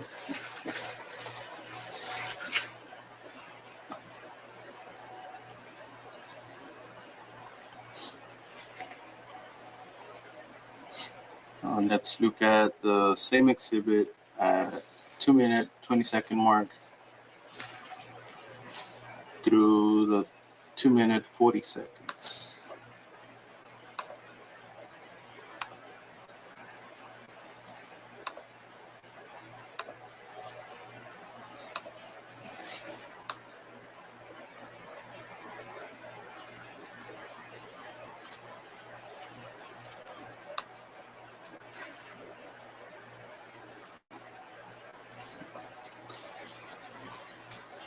I'm going to start it on the 2-minute, 33 seconds. Yeah,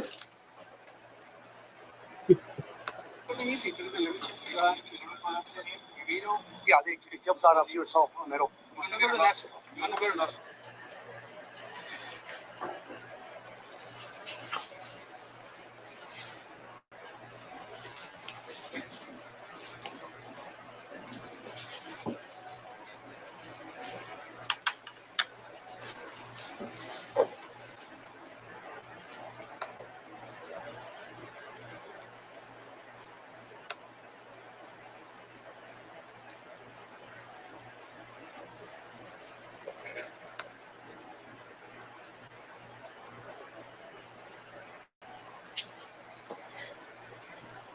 Let me do a correction on the time. It's going to be 1:40. I'm sorry.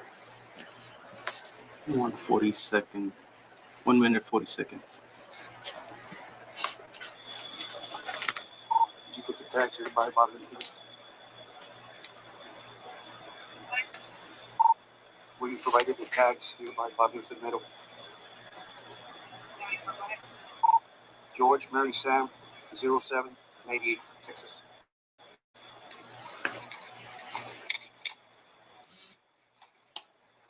back to a point. Yeah, efficient.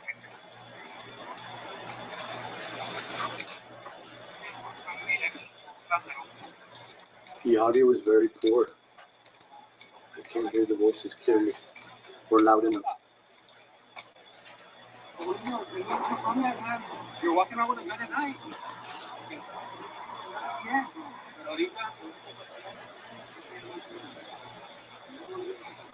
It could have been easy. It could have been, let me check it out. Yeah, they thought of your cell phone. Okay. Does this section of video footage show you walking around the truck on the property near the encounter? Yeah. Does this section of video footage also show you calling in the license plate number? Yes. Does this section of video depict you being told by radio communications that this truck belonged to Ismael Rincon? Yes. The only reason I ran it because it looked abandoned to me or inoperable. That's the reason why I ran it. I was not aware that was your property. Like I said, it's big, dark land connected to our park. I just decided to run it just in case, for any reason. Does this video section depict you trying to open the door of the truck? I don't see that.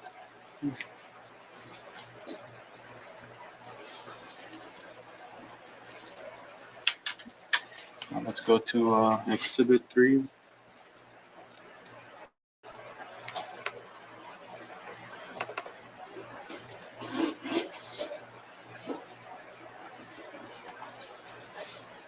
One minute and 47-second mark.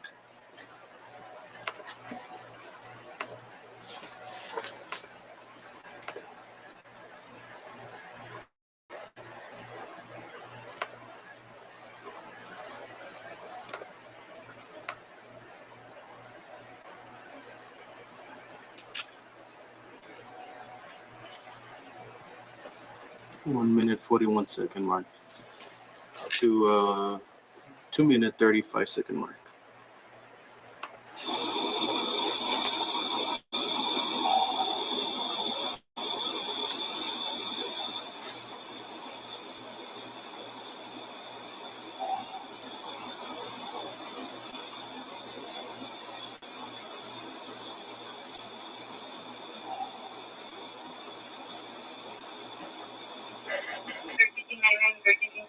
Someone took my China back up.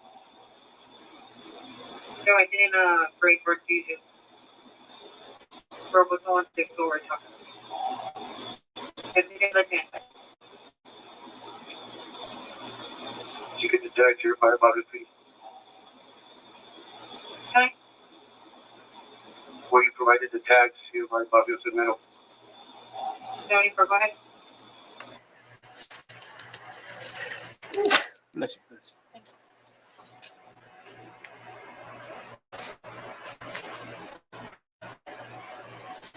Does this video section demonstrate Mr. Rincon making several requests to other officers for Elizondo's name and badge number?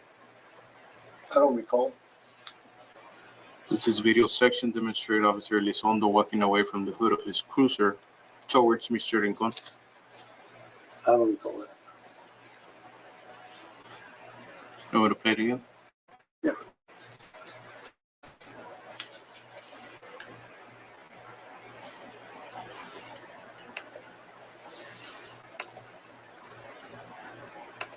This is only my camera being used.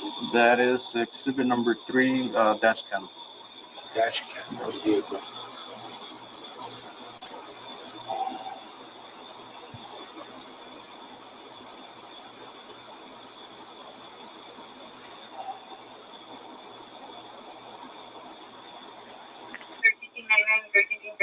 Someone took my China back up. So I didn't break for season. Robot on 6 over top. Let's again let that. You can detect your fire about it, please. Okay. provided the tags, you might Fabio Semeno. 74, go ahead. Yes, let me ask the question again. Does this video section demonstrate Officer Elizondo walking away from the hood of his cruiser towards Mr. Rincon? Well, I don't see his face at all. I don't know who those officers are. A lot of new officers don't recognize them. Their angle. So you didn't recognize Officer Elizondo on the hood of his cruiser? Yeah, but I saw his face. I don't see his face. I see a profile. I can't tell you who that is. Oh.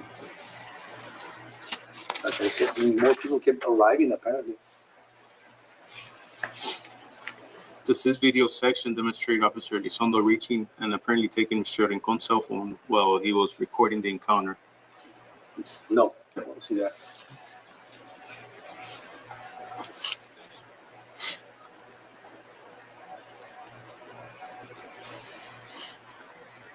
Do you need for me to play it again, or? I don't see him taking away anything. Okay. All right, let's move on to the other question. Let's look at it from another angle. There's going to be my cell phone footage from this incident, Exhibit 5A, 0 seconds to 38-second mark. 5A.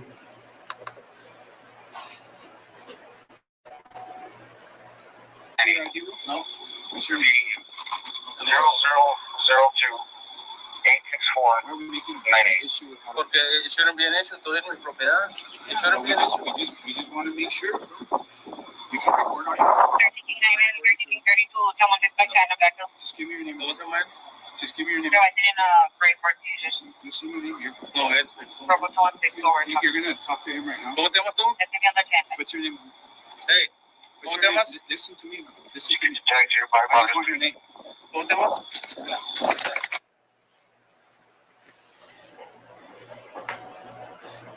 Does this video section demonstrate Officer Elizondo approaching Mr. Rincon? Only by voice. I don't see this. I only see the silhouette. Does this video section demonstrate Mr. Rincon making requests for Officer Elizondo's name and badge number to the officers present? I didn't hear that. You want me to play it again? Yeah. Any idea? No. What's your name? 0002 864 Why are we making 98. issue with how Porque hicieron bien hecho, todo es mi propiedad. Hicieron bien hecho. we just want to make sure. You can record on your 1332, someone dispatch and back up. Just give me your name. ¿Cómo se llama él? Just give me your name. So I didn't pray for Jesus. Just give me your name here. Go ahead. Bravo 216 forward. You're going to talk to him right now. ¿Cómo te llamas tú? What's your name? Hey, What's ¿cómo te your name? llamas? Listen to me. Listen to me. I just want your name. ¿Cómo te llamas? Okay. So, does this video section demonstrate Mr. Rincon making requests for Officer Elizondo's name and badge number to the officers present? I still don't hear it. The audio is not very good, but I do remember the time frame. It took you a long time to provide a name while you were being detained. And the officers were still showing such calmness, such professionalism, such control in a heated, that could get heated, just along somebody with holding a weapon, refusing to hand it over with probable cause. And I just, like I said, it took an awful long time, but I heard some exchange of names there. Okay. Move to the other question. Does this video section demonstrate Mr. Rincon's phone being taken from Officer Elizondo? I don't see that.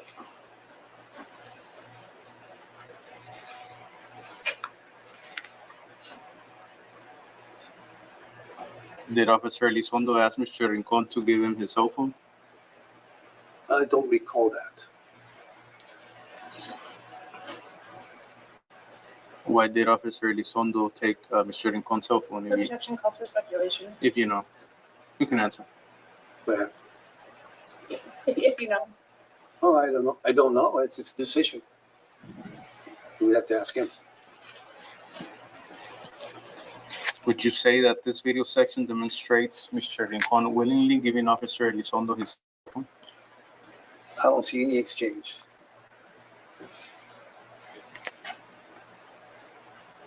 Would you say that that this video section demonstrates Officer Elizondo used force to grab the phone and or push Mr. Rincon backwards in order to take possession of his cell You phone? don't see that in the video.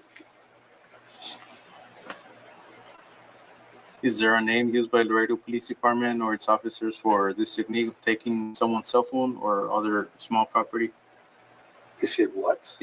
Is there a name used by Laredo Police Department or its officers for this technique to take cell phones or small property from people? Well, me personally, when I arrest somebody, that phone's gone. I already got you. You know what I'm saying? I'm not gonna waste time. So that phone is confiscated. I'll log it in. Most of the time, I log it in to avoid radio chatter. We need that channel 1 open. So at the moment, like I said, that's the way I work. The minute I stop you, I know you're going in. I have a lot of arrests in my record. I've never had any reversals. So that's the way I did it. I would have done it. Or you have to be, is that the procedure? Yeah. But not always do you have an arrest. If the guy's cooperative, a reasonable time frame, 3-4 minutes. But this was beyond courtesy and a half of trying to make you understand. Look, man, we're giving you a chance. We have probable cause. You're coming from over here. He alleges coming from over here. I didn't see that. I take his word for it. His reputation precedes him, and I follow. Just follow. It was his thing, During this encounter at this time, was Mr. Rincon holding his phone an illegal act or crime? Objection calls for legal conclusion. You can answer. Say it again. Clarify. During this encounter at this time, was Mr. Rincon holding his phone an illegal act or crime? Well, he was going to make a detention. You lose that phone immediately. That's it. Because there's a good chance you're going to go in. Because you're not complying with that rifle. I would have taken you in like that. That's me. But it was not my call. Like I said, I'm more of a field officer.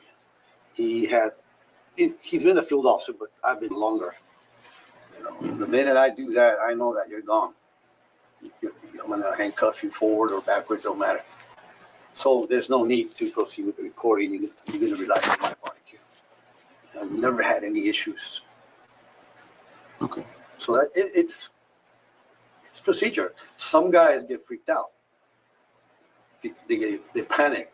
Oh, he's videotaping. You're going to arrest them. There's no need for him. I already got you. Like with my video. You take the thing and you put it away. Turn it off. Away. Because you'll be surprised. You stay with the phone, guess what you're going to do? You start recording the screen. If you're not careful, an experienced officer immediately darkens or shuts the computer and lowers all the volume. We don't want none of this to be displayed. It's just common practice. That's one of the reasons we take the phone. And then they post it on social media when they're in the detention cells. That's rookie mistakes, but you learn. But I already went through all of that. So did Ernie. You lose it. Temporarily, in most cases. So as Mr. Rincon holding the phone, was it an illegal act or a crime? In my opinion, no.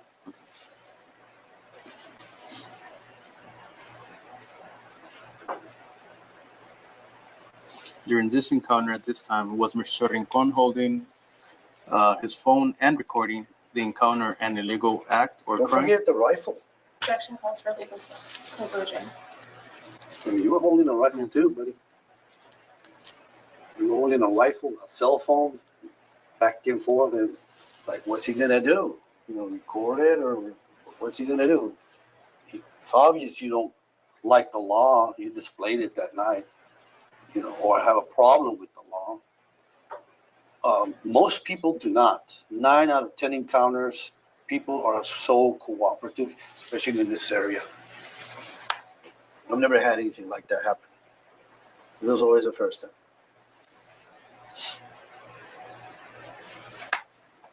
But remember, you're limited to how much you can record me, because I'm stopping you, and you got a rifle, and you're refusing to comply my orders or fellow officer orders.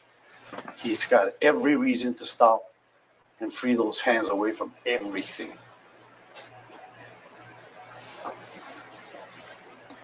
That's it. So, was Mr. Rincon holding the phone and recording? Was that an illegal act or crime? Objection asked and answered. Holding the phone, you lost that the minute you were repeatedly asked to hand over the weapon. You lost that. Because they were going to detain you. Let me check that weapon, and let's see what's going on. Who are you? Are you a trafficker? Are you from across the river? I don't know, a smuggler, something like that. We just needed to confirm. So we need to remove all these things. You're protected by our body cams. If you think you're not, but you are, and cruiser cams. So don't forget about that rifle. It took you forever to release that rifle. It was just like a very calm police officer. Most officers would have been different. Very calm. Very, very calm. It was kind of ridiculous in your part not to cooperate with us. And but luckily nothing happened. Let's continue with the next portion. I'm going to go to exhibit number 3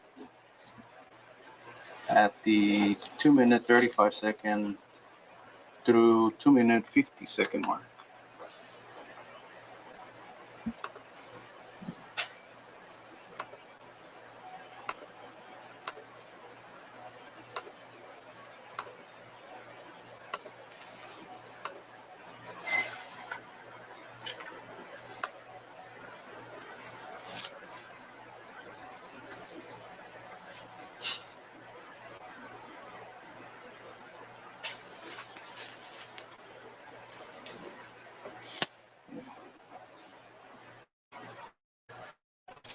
Correction, minute 24-second mark.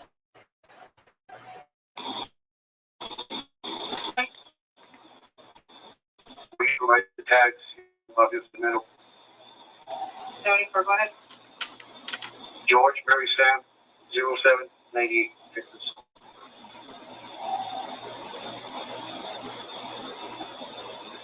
Come back to report that treated.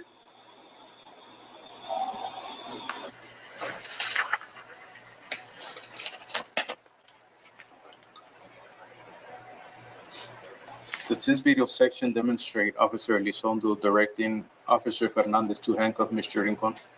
I didn't hear that. Does this video section depict Mr. Rincon attempting to flee? No. Does this video section demonstrate that Mr. Rincon was threatening any of the officers?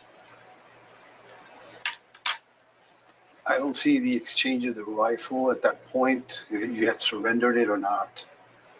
So I don't know what, on this part, if it's, this is the cruiser, right? Yeah.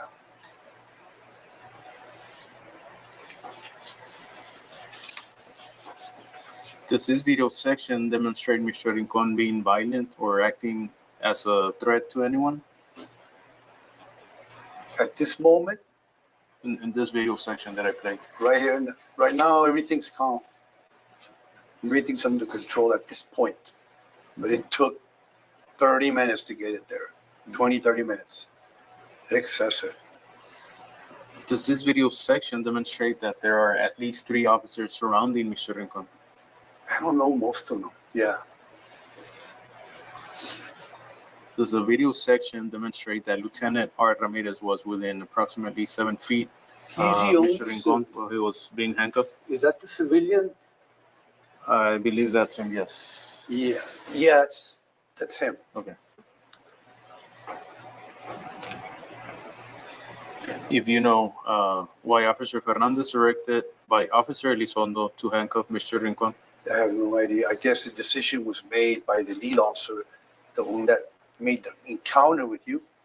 He made a decision. We're gonna have to do something, you know.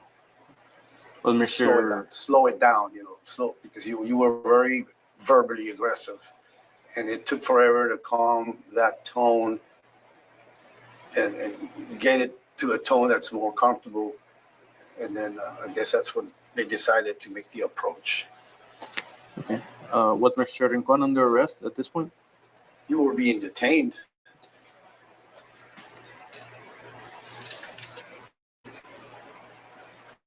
Well, all of that could have been solved very quickly if you would have just followed instructions from the beginning. Do the video sections presented thus far demonstrate that Mr. Rincon was asked to provide his personal identification to the officers on at least 2 or more occasions? I remember more than that. You were refusing. No, I don't have to give you my ID. No, I do not have to identify. It took a long time to finally convince you to provide it. To your knowledge, did Mr. Rincon comply with that request? After that long wait, it almost seemed like a counseling to you, you gave in. Let's look at exhibit number 4.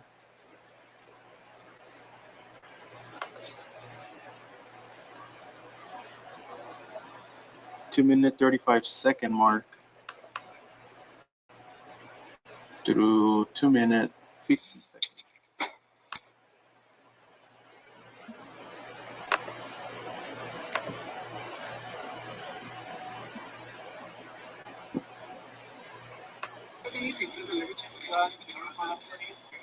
Yeah, it comes out of your cell phone. It'll.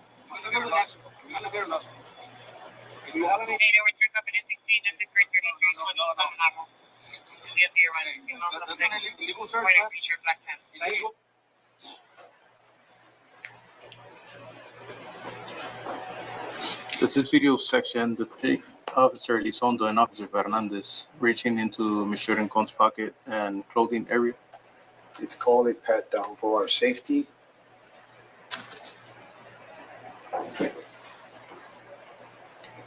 Do you know what they were searching for? Objection calls for speculation. You can answer. Good answer. Well, you might have other weapons, for all I know. We need to have to change. The time is 11:41. We're off the record. The time is 11:42. We're on the record. Okay, Mr. Benavides. Does this video section accurately depict Mr. Rincon protesting Officer Elizondo and Fernandez searching his pockets and person by stating, "No, no, illegal search, ma'am, illegal search"? I didn't hear that. But they have every right to search you at this point. Need for me to play it again? Sure.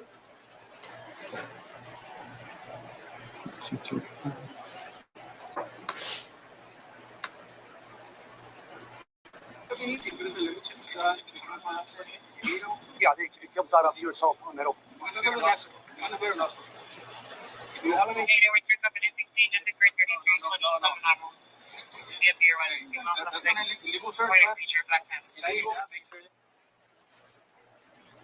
Okay, so let me ask the question again.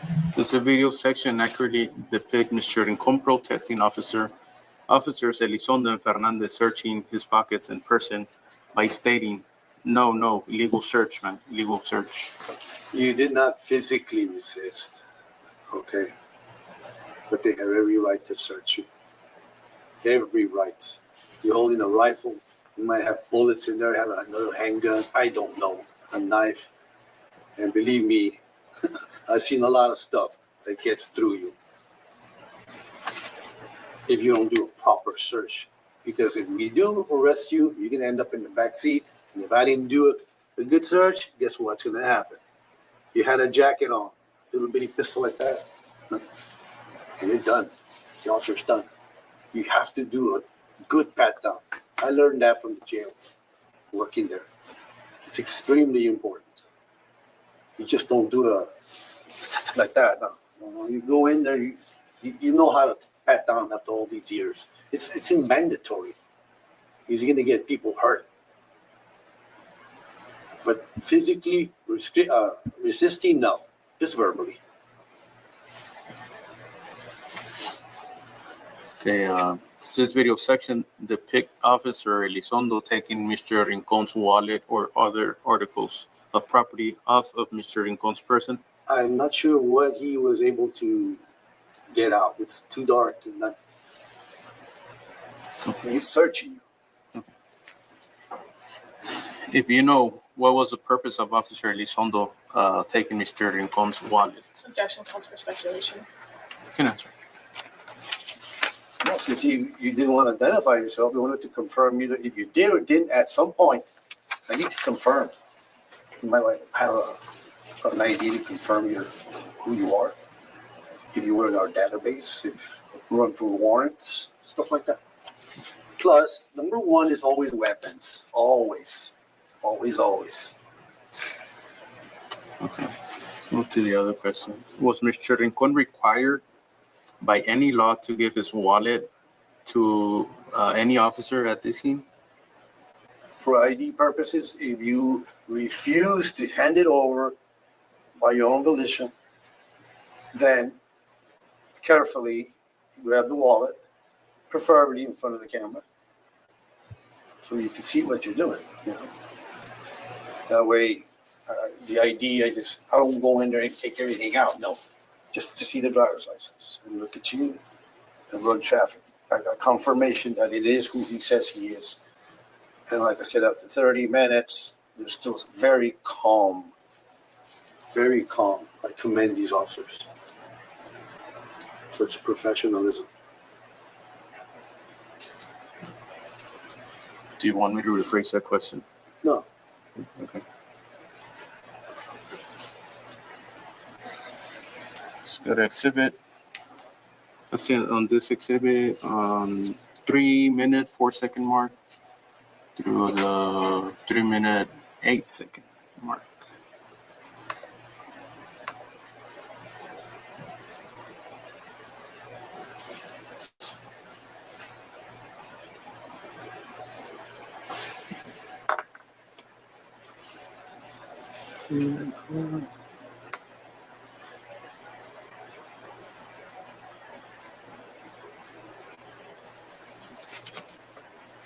To the 3-minute 1 second.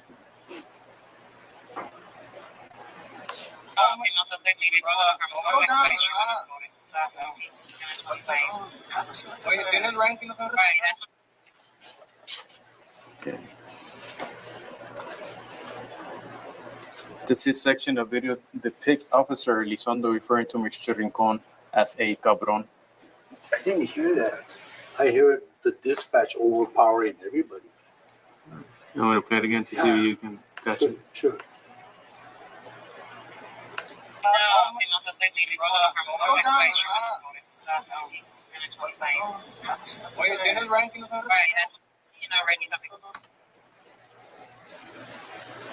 Okay, so does this section of video depict Officer Elizondo referring to Mr. Rincon as a cabron? I didn't hear that. Okay.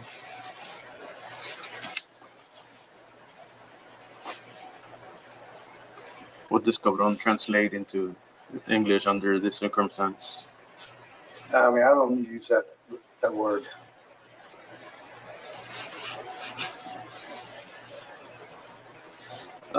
If you know, did Officer Elizondo call Mr. Rincon a cabron because he protested the search? Objection calls for speculation. An answer.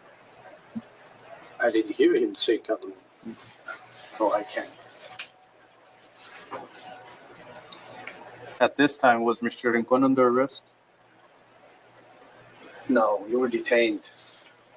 Pending warrants checks. Pending serial number checks on the weapon. It was clear, stolen, or whatever. missing. But just enough. It's enough to hold you, man. You're holding a rifle. You're refusing to comply with police commands that are legit. You know, like I said, they showed too much restraint. And let's go to the 3-minute 42-second mark through 3-minute 46-second mark.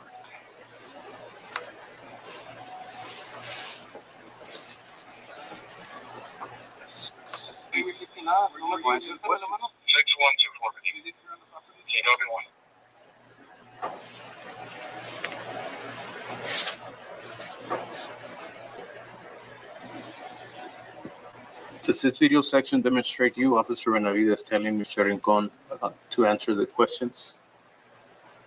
I hear something about a wallet. To hand over the wallet or something. I'm going to play it again? Yeah.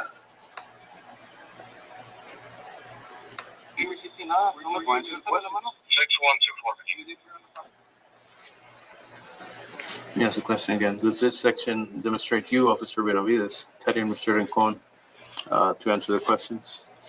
I don't hear that. Okay. The audio is poor. Was Mr. Rincon being held, handcuffed, and in custody because he was not answering questions? It's common practice to handcuff somebody after a 30-minute standoff, just to make sure what's going on. You know, we had a supervisor there, so he was monitoring. It's standards, just in case you might decide to run, which they have. It's all experience. So was that a yes? That you were what? You want me to ask the question again? Yeah. Okay. Was Mr. Rincon being held, handcuffed, and in custody because he was not answering questions? You were being detained because they decided to detain you. You know, that's their judgment, not my call.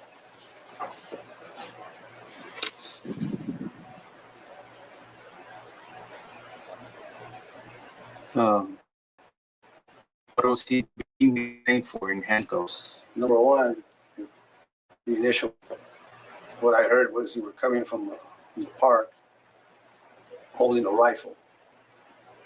You were approached, asked to hand over the weapon because of the area and the trafficking and all that, and the time of night, pitch dark. And you said, no, I refuse. I don't need to comply. It was just a friendly conversation. No, but I need to feel safe, the officer. I need to feel safe. I need to put the rifle down. And you just wouldn't comply. It was excessive, way beyond that couple of minutes. It should be only a couple of minutes, in my opinion. If you don't comply within 2-3 minutes, normally you're done. But these guys give you a lot of time. It was their decision. It wasn't my call. And I respect it. Okay, It's officer. mostly for officer safety. I'm sorry.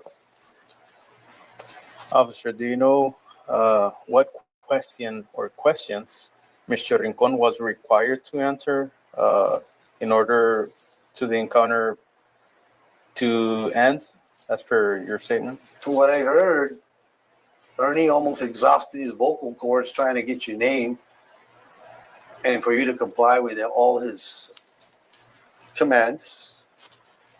And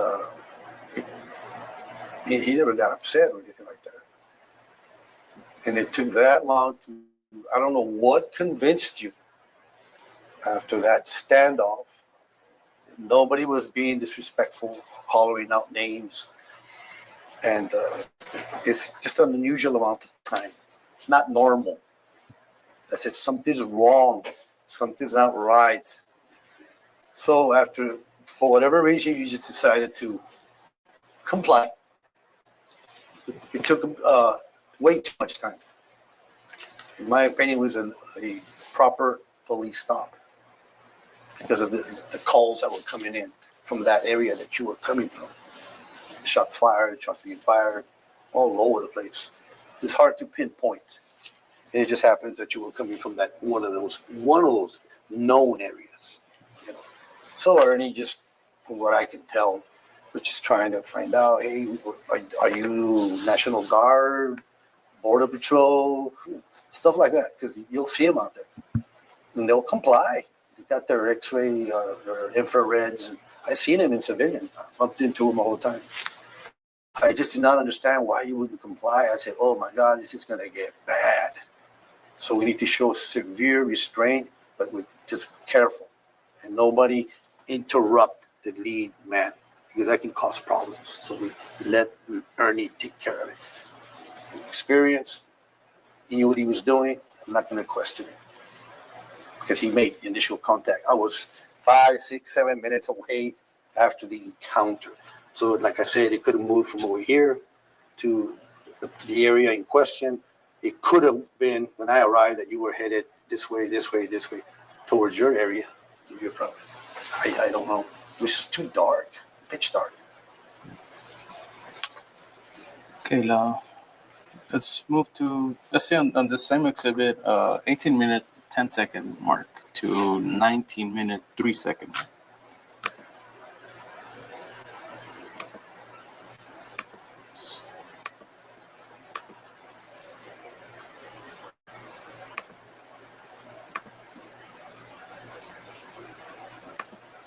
Listen up, man. Listen up. That's your problem.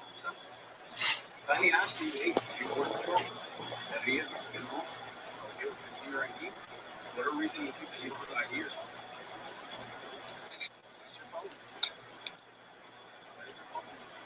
You do a better job of identifying yourself. Late at night. Lighting you up. Carrying this. Hang about to be exchanged. Oh, report this, brother. Carrying this. Late at night is not legal. Listen, that's your problem. You don't have a good listener. And crossing the street, that's a public park. You own that side. That's a city park. That was public. Listen up.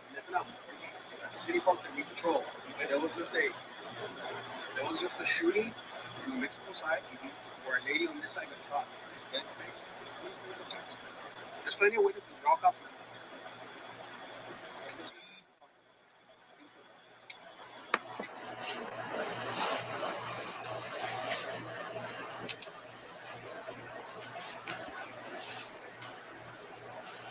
So this is approximately 15 minutes after Officer Elizondo took Mr. Rincon's cell phone and wallet. Does this section of video depict you directing Officer Fernandez to remove the handcuffs from Mr. Rincon? No, I didn't hear that or see that. To remove, you said? Uh-huh. No, I don't recall that. Does this section of video depict Mr. Rincon after receiving his cell phone from Officer Elizondo, activating the camera and recording Officer Elizondo and this encounter for the second time? I would see that.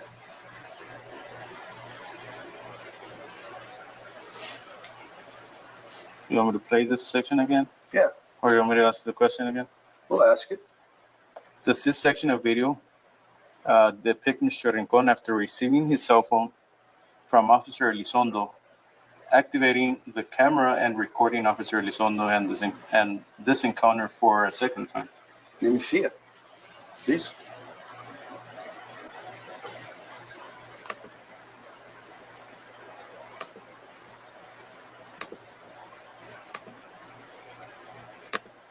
Listen up, man. Listen up. That's your problem. I finally asked you, hey, do you work patrol? That he is.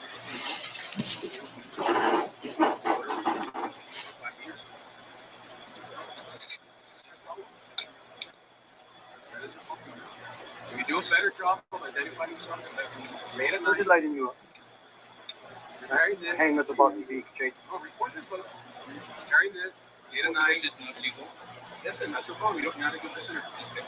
Crossing the street, that's a public park. You own that side. That's a city park. Listen up. That's a city park that you control. Okay? There was a mistake.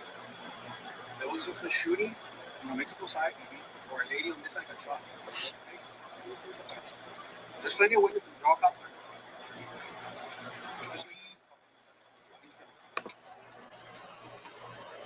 Okay, I see an exchange.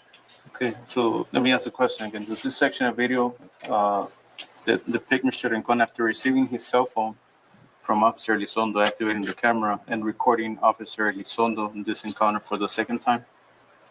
Do you see that? I just see you with a phone in your hand. I cannot say that you were recording at that moment. All I know is that you have it in your hand. Okay. It was given to you, and there was a rifle right in front of you. It looked like it was about to be handed to you. Okay. That's what it looks like. I'm just guessing. Does this video section demonstrate Officer Elizondo taking Mr. Rincon's cell phone from his hand for a second time? No, I didn't see.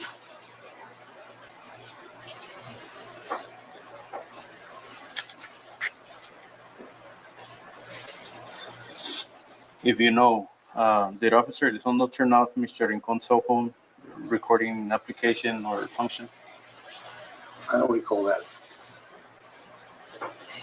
Does this video section that Officer Elizondo withheld Mr. Rincon's phone from him and then several seconds later placed it in his shirt pocket? I didn't see that. If you know, what was the reason for Officer Elizondo taking Mr. Rincon's cell phone Objection calls for speculation. for the second time? You can answer. I never saw him do that.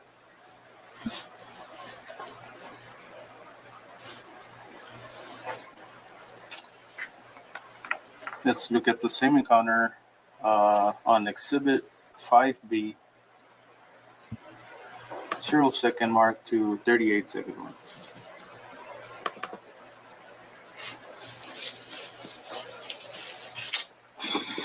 You know, that's your problem. That is your problem, man.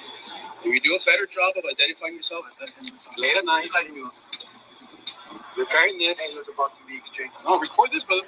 You're carrying this late at night. It's not legal. Listen, that's your problem. You're not a good listener. Okay. We're crossing the street. That's a public park. You own that side. But that's a city park that listen up. That's a city park that we patrol. Okay. There was just a shooting on the Mexico side where a lady on this side got shot. Okay.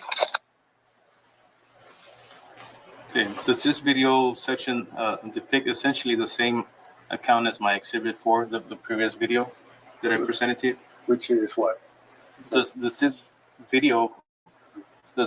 exhibit, does it depict the same account as the previous exhibit I showed you previously?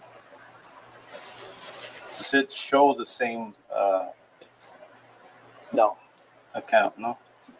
Well, I know So at you don't this see- point, I think you have the rifle, right? At this point, you have your rifle? No. So you don't think this is the same account as the previous incident I showed you? I really don't recall that. I've never seen Ernie in this face, in that position. That's the first one you show me, like that, facing towards us, that I can completely recognize the full profile. What do you see differently? I see this. In other pictures, I see the side profile.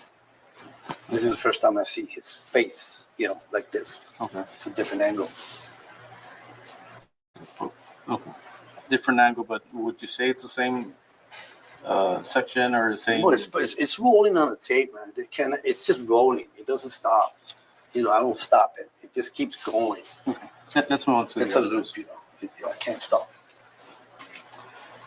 If you know why was Mr. Rincon held for approximately 20-minute time period?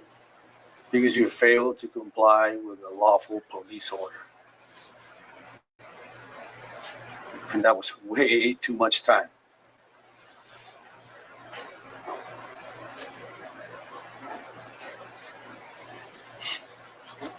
What crime was Mr. Rincon suspected of having committed? I would have arrested you for failed to ID. Number one.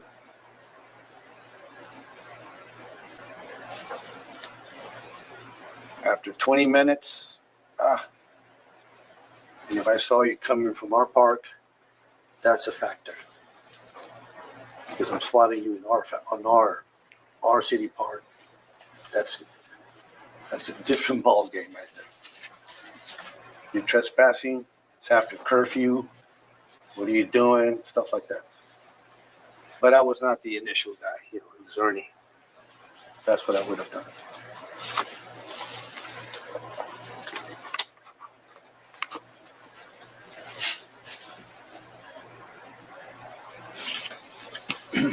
Okay, so you said failed to ID.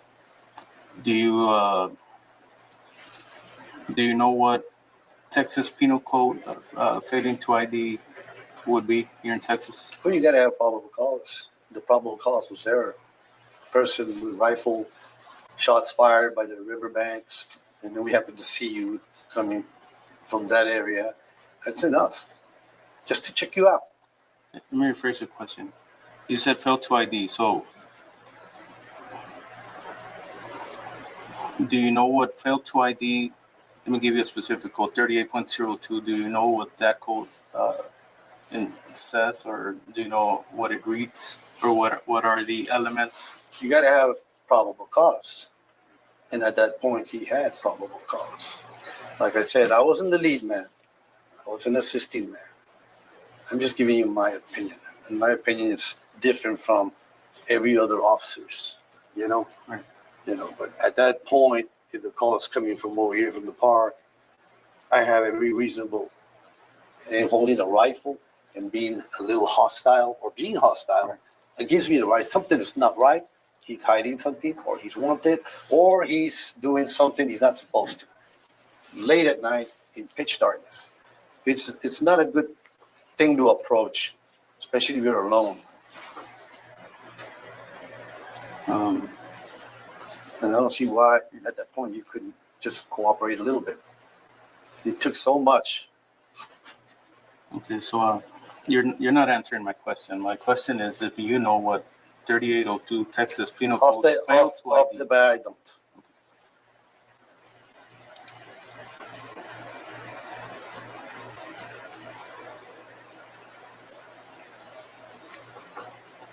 Do you recall Mr. Rincon stating that Officer Fernandez injured his shoulder when Officer Elizondo and he searched his pockets? I don't recall.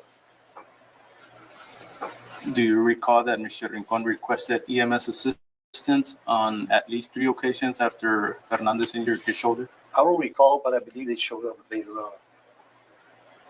I don't recall. You don't recall? No. Why was EMS not contacted? Honestly, I don't know. There were several groups at that point after everything was controlled. The different groups, I got away from you once the handgun was released, checked, it was clear. You finally ID'd yourself. It had to be done kind of a little bit the hard way, cuff you, stuff like that.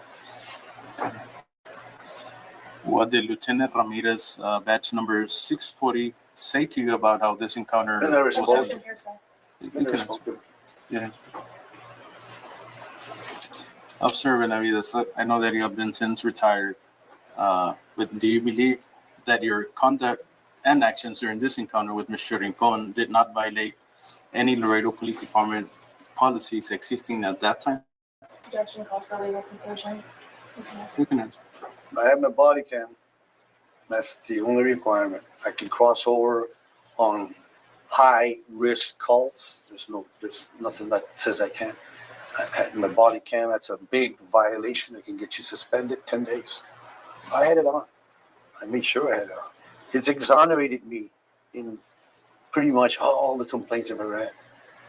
They end up being made of fools in the screen, believe it or not. Because people yell at me, scream at me, trying to get me angry. It doesn't work. Yeah. So besides... I follow procedures. I never got hey, you did this wrong. Ramirez was there. Lieutenant Ramirez was there monitoring, making sure everything's calmly done. He doesn't like to be fighting. None of that. I know him. He used to be my lieutenant. So no, he never said good, bad, or you did wrong. No. So you didn't think you violated any Laredo Police Department policy? To my knowledge, I was never approached with anything. No. Do you believe that your conduct and actions during this encounter with Mr. Rincon did not violate any laws or statute existing at that time? Objection calls for legal conclusion.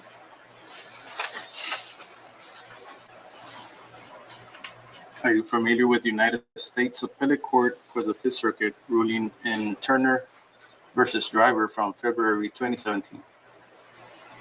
No. Are you familiar with the stop and frisk?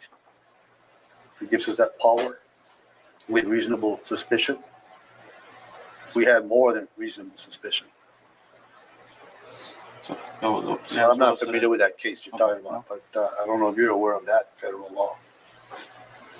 Did you have any training regarding this ruling for citizens' right to record public servants in the performance of their official duties prior to this encounter? Of course. There's a limitation. The minute that I made a decision, you're going to go in, you're going to get arrested, you lose that privilege. It's no longer, it needs to be turned off, away from you, to keep you from recording it on social media, like I said, copying everything that I'm doing and sending it out. It makes, that's when a lot of the officers get in trouble. They get yelled at and suspended.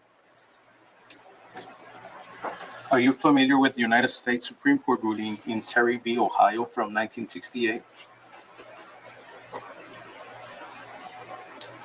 Yeah, I believe so.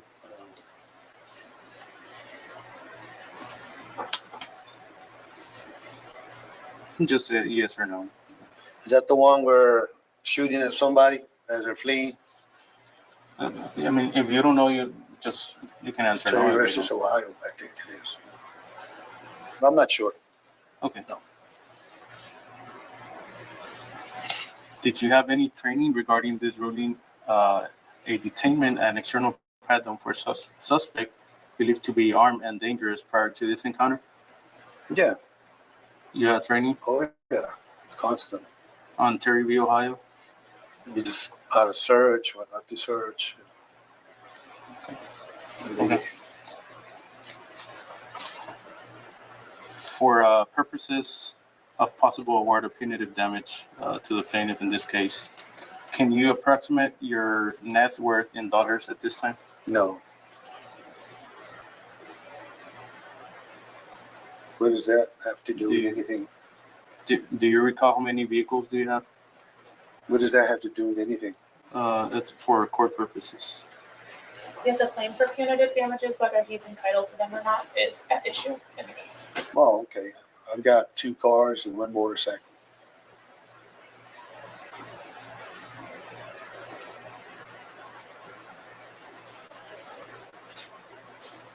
Do you recall how much real estate do you own or do you have an interest in? I have a home.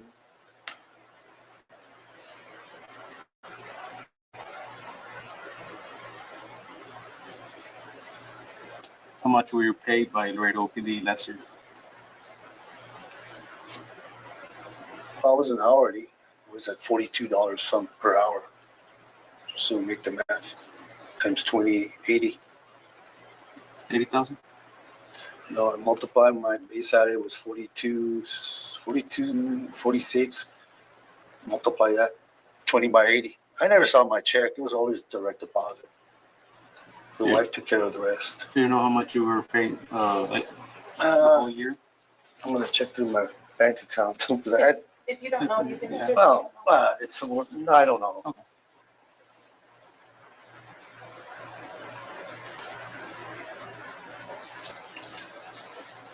This is the last question, Mr. Officer Benavides. If this encounter were to take place today, would you conduct yourself exactly as you did back on April 27, 2019, or would you change anything? Objection calls for speculation. You can answer. Well, everything, like I said, I'm nobody to tell these guys what to do. But I kind of congratulated them because there was always a possibility in situations like that get out of hand and people get hurt. But I respected them because I've worked with them and they know what they're doing, especially Ernie. I've worked with him many years, SWAT, everything. So no, I wouldn't change anything. They have a lot of restraint. I have to commend them over and over. You don't see that anywhere. Go to Austin, go to San Antonio, you'll be down in a second. I can tell you, as a fellow officer, it's happened to me. And I didn't do nothing. Here in Laredo, it's a little different. It's different.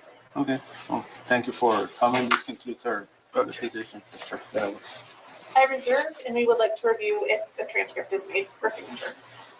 This is the end of the deposition. The time is 12:16. We're off the record.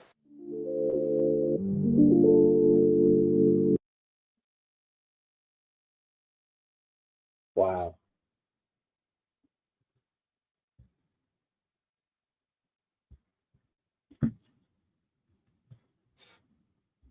So, as y'all see, this has been very exhausting. And I knew that this cop was going to be terrible as soon as he started because, as soon as he started answering him like he was talking to him and not a attorney, because at this point you're in a deposition, so you're not having a casual conversation at this point. And he was still acting like he was having a casual conversation with this guy. And, the way he answered these questions, it seems like this is going to be an easy case to win for this guy because the cops are terrible and they simply don't even know that what they did was against the law. They think that they're allowed to violate you because they've done it to so many people before. And it's not until they're actually disciplined via whichever way they're disciplined before they even realize that, what they were doing was wrong. They just think they were doing the right thing, which is crazy. And this guy went on and on and on. And I don't know why they're responding like this is a trial. This is a deposition. Just answer the questions. He's not asking you to give your side of the story, anything like that. He's just asking you questions. He wants the answer to those questions. That's it. But I'm gonna have to do the rest of this deposition tomorrow. It's two more officers that are gonna be disposed. But yeah, after him, that's gonna be it for today because this was very exhausting. Just listening to his response to these questions and knowing for a fact that I couldn't believe that he was like this his entire career, which says a lot. I would have to go back and check all his cases. Anybody that he ever arrested, I would go back and check that and see, to make sure it was legit. Because this is crazy.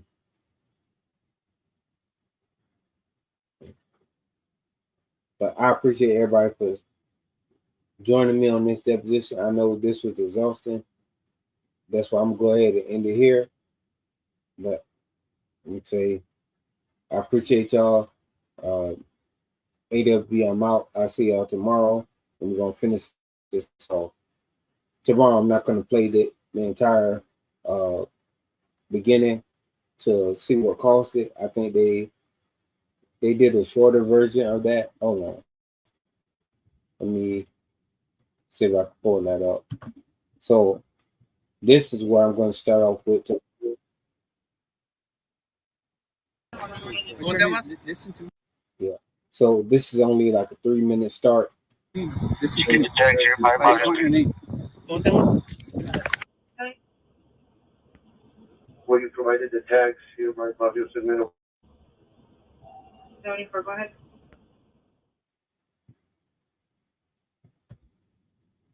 That's your problem. That is your problem, man. If you do a better job of identifying yourself late at night, you're carrying this. Hey, it's about to be exchanged. No, record this, brother. You're carrying this late at night. Which is not legal. Listen, that's your problem. You're not a good listener. Okay. We're crossing the street. That's a public park. You own that side. But that's a city park that listen up.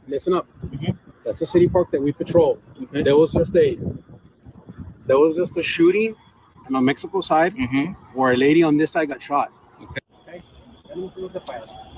There's plenty of witnesses. They're all cops, man.